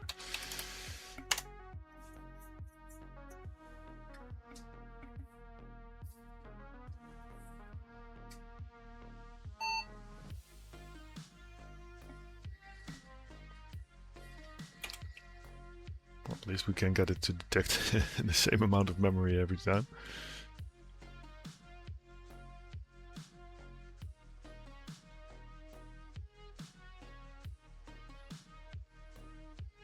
Now all we have to do is wait for this.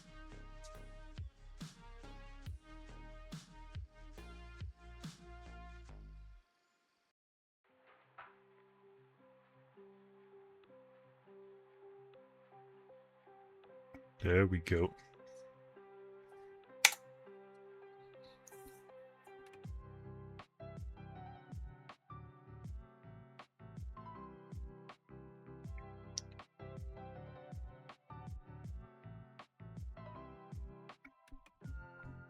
Not sure if these drives came with a separate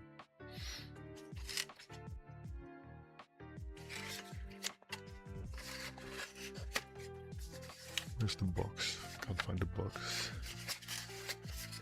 So these drives came with a separate well, great job. Driver disk or not.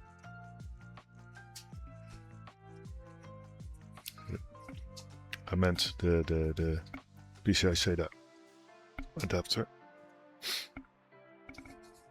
Can't even find the box anymore, so that's fun.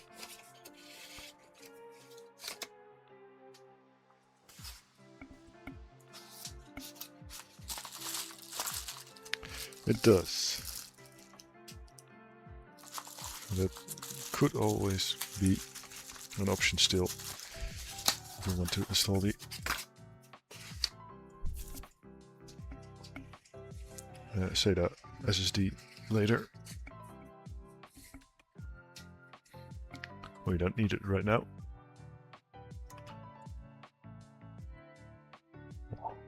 I've been going on for a good 2 hours, and look where we are. You know what? When we get it to install, we might as well open the box I received today. See what's in there. I think I should know what's in there, but you never know what surprises it can bring.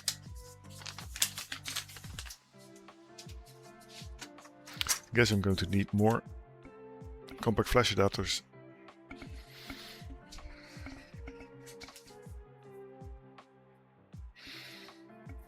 Let's see if it finds a drive to install to this time. It had better.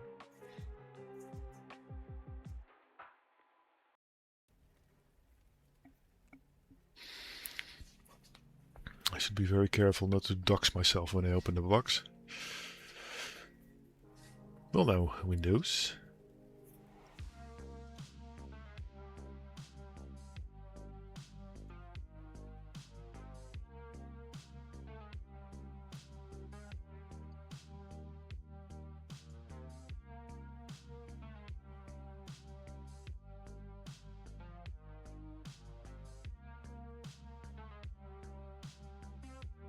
Fun. This case actually has a sticker on the bottom of it, which shows what system was actually in there. There used to be a Pentium IV 1.7 GHz unit in there, but yeah, that's long gone.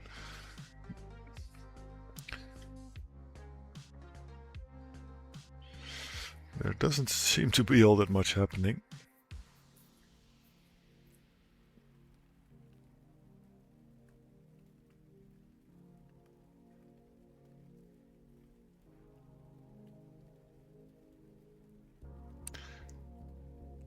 Which isn't quite what I hoped for.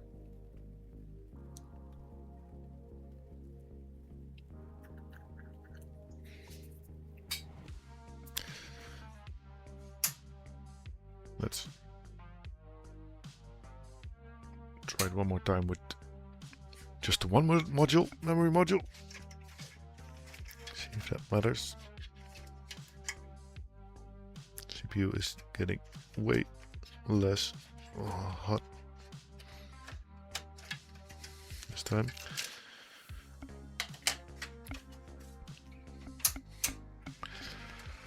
And if not, we'll just open the box and call it a day then. Because I am getting pretty frustrated with this setup.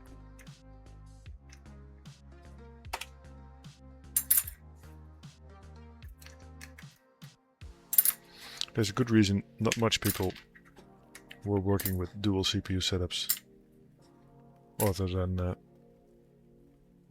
people on workstations having a dedicated IT department fixing them for them, fixing the machines for them.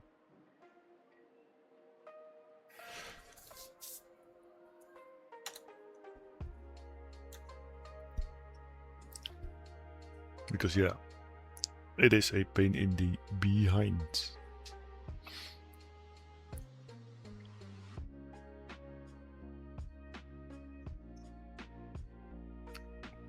To get them to behave.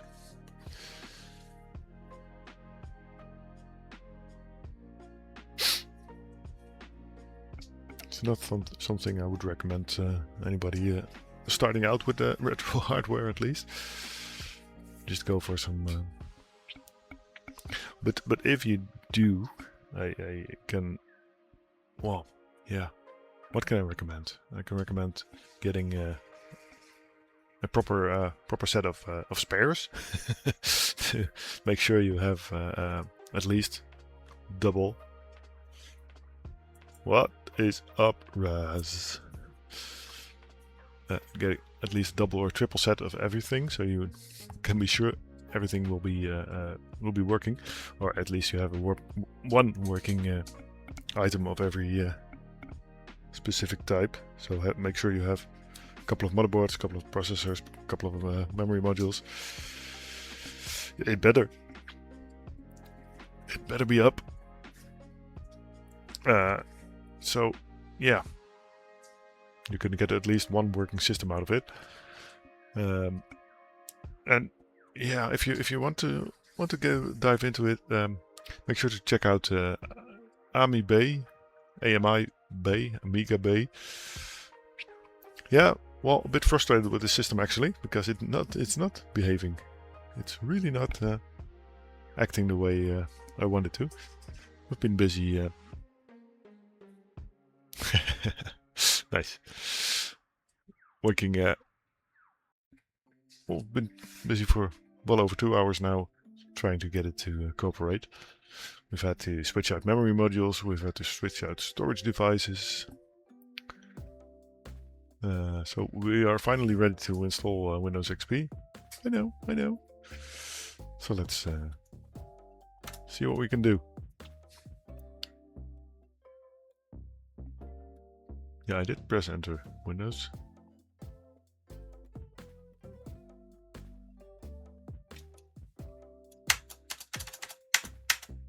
Yeah, XP Pro, because that's one of the most easiest to work with operating systems that support dual CPUs. But yeah, it's being an asshole. And I'm really getting frustrated with it, so I think if it's not really, I can't, it's just not registering my keyboard presses.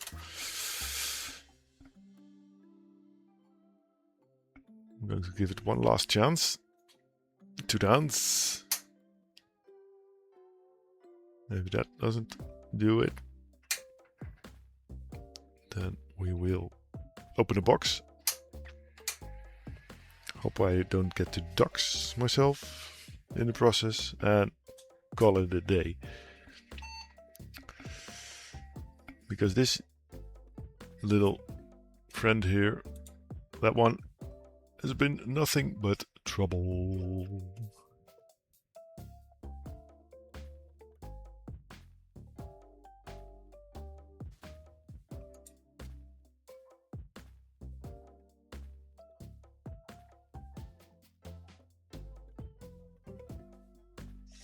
Yeah, I would have loved me some XP as well, but yeah, not going to happen tonight, I'm afraid.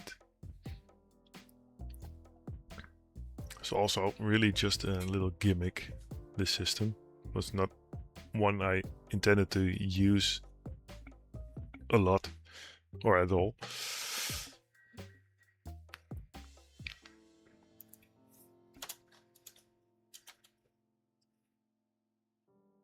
We've got one more shot. Windows.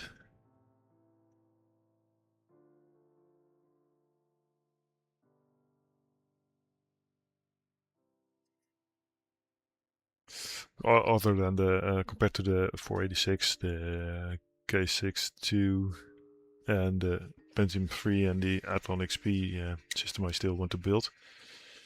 So next week, as I said earlier, yeah, we could do that. And then what?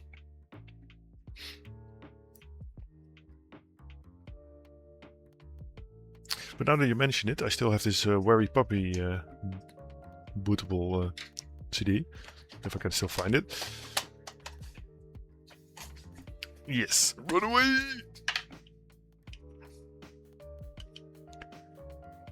Probably. There it is. So if this one fails again, I will run this Wary Puppy live CD. See if it can at least detect everything that is in there.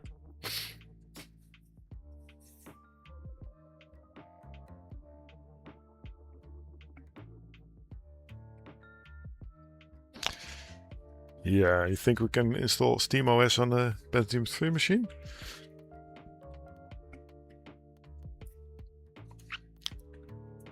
Let's see what the minimum requirements are for SteamOS.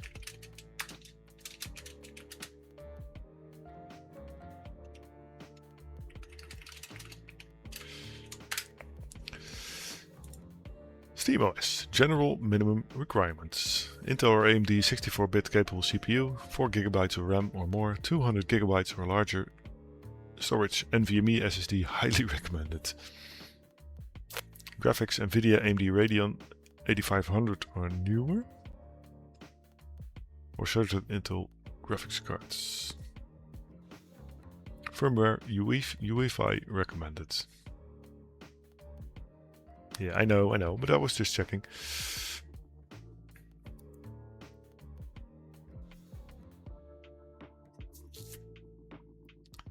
But you can just download SteamOS.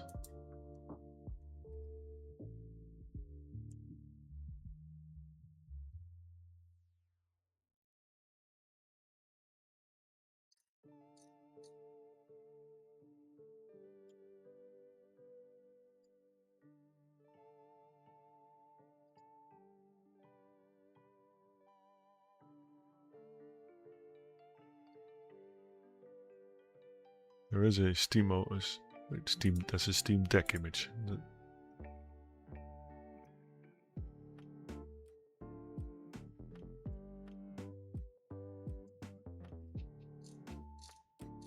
Really?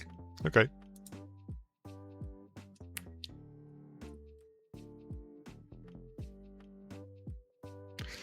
Well, you know what? Fuck you, Windows.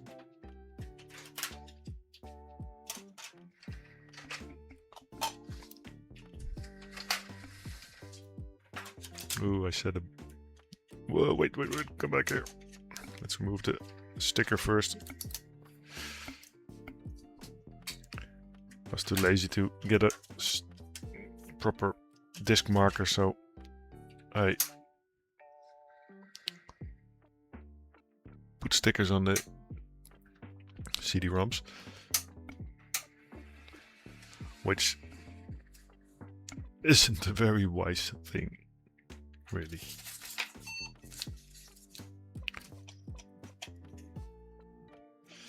Because if you forget to remove them when you put them in the drive, those stickers can end up anywhere.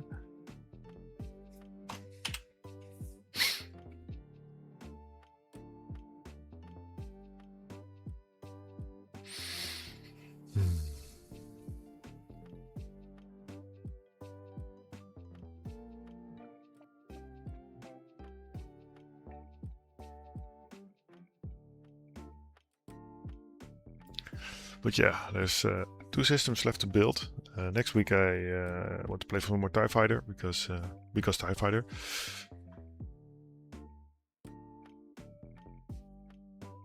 Yeah, no worries, mate. I was pretty much prepared for this.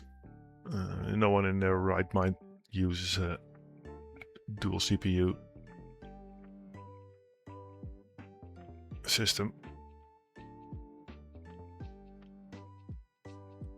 The only reason you needed one back in the day was if you're running a proper workstation. But yeah, TIE Fighter, I should have another socket 7 board so I can test some more.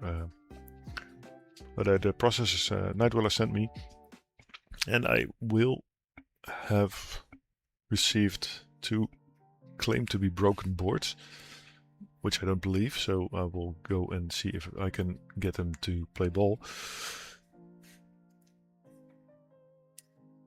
But yeah, mainly TIE Fighter, I think. And after that, I still have a Pentium 3 and an Athlon XP system to build. So there's that. I've got some other motherboards lying around, which I still want to test.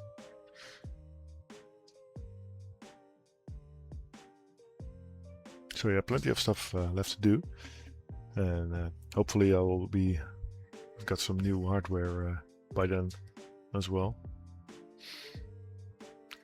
And I'll also be starting to sell off some of the stuff I have, because I've got way too many video cards right now. And CPUs as well. But yeah, the video cards taking a lot of space. So yeah, I don't care.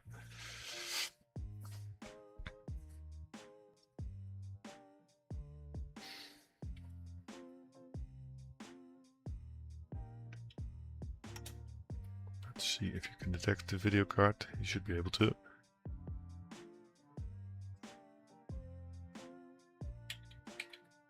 We should be able to run 1280, but let's just stick to 1024.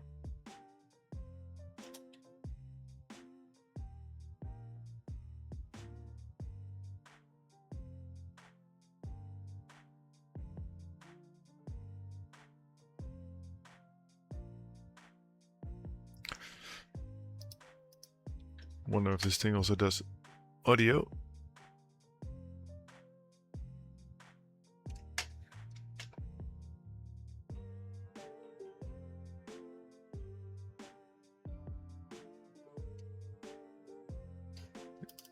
Play what? Play nothing? No media outputs. Yeah. System. Let's see. Hardware information. Let's see what we have here. Summary.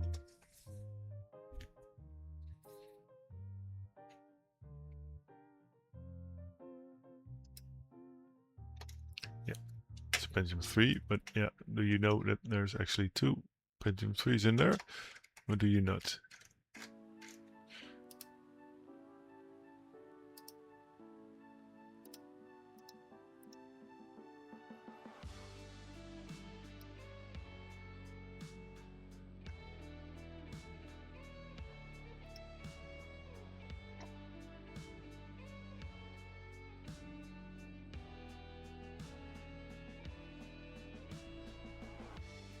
No, it does not, apparently.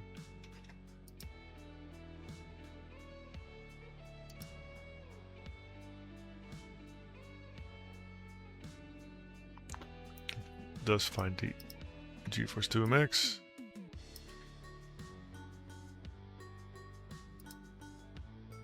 Well, this is interesting. It's supposedly a creative card, but it detects it as an unsonic. But yeah, so much for this annoying little bastard. Let's shut it down. Open a little box and then do not save. Call it a day for now. I was already pretty tired today, and it's almost 12:30, so almost bedtime for old Tormy here.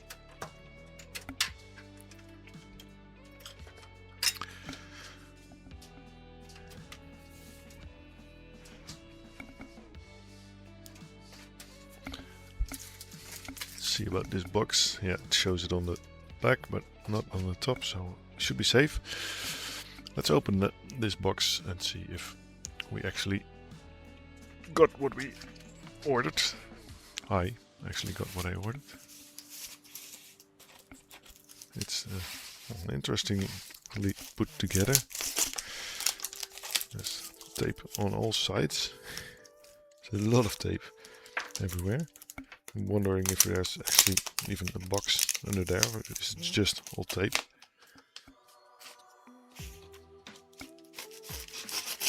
Let's just cut it open. So, well, there's all kinds of newspapers in there. I can't really show the other side, but that is probably the best side to open it.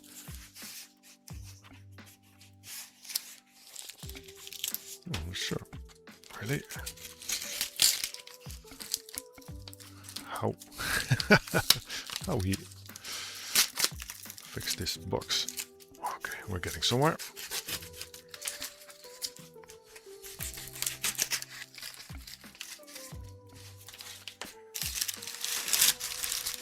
That's just newspapers. There should be something in there. Is there anything else in there? No, there's not.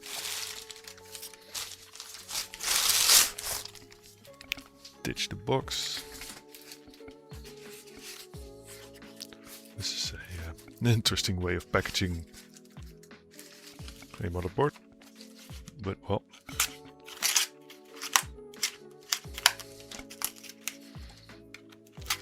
Also still on the hunt for a proper CRT monitor, but yeah, those things are hard to find, and people that actually have one think they're worth their weight in gold. So yeah, hoping for a lucky shot somewhere.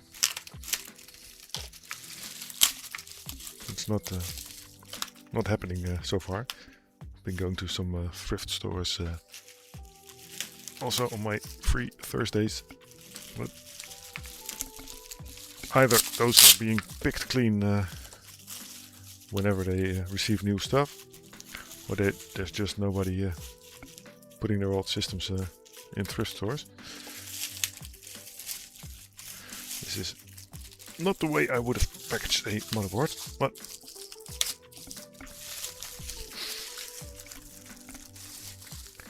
there's no anti-static.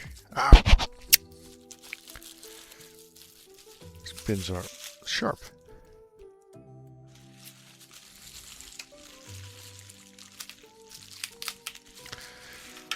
This is really an annoying way to package this. We're getting somewhere. It's actually a pretty nice board.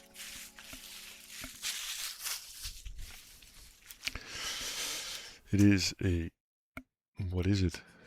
Does it say anywhere? I don't think it does.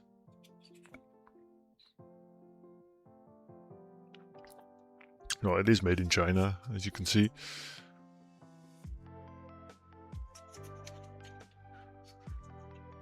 Yeah, they might be. People know these things are wanted a lot by now. Oh, it's not a bad board. It has a double memory support. There's onboard IDE, floppy drive, parallel and serial ports. No mouse connector, it seems. Some jumpers for the CPU settings. There's PCI slots and ISA, so that's nice. And it came with a Pentium 166. And there's a button cell 2032 slot. So yeah, something to check out on another stream. For now, I think I will bid you all farewell, and I will try not to kick the system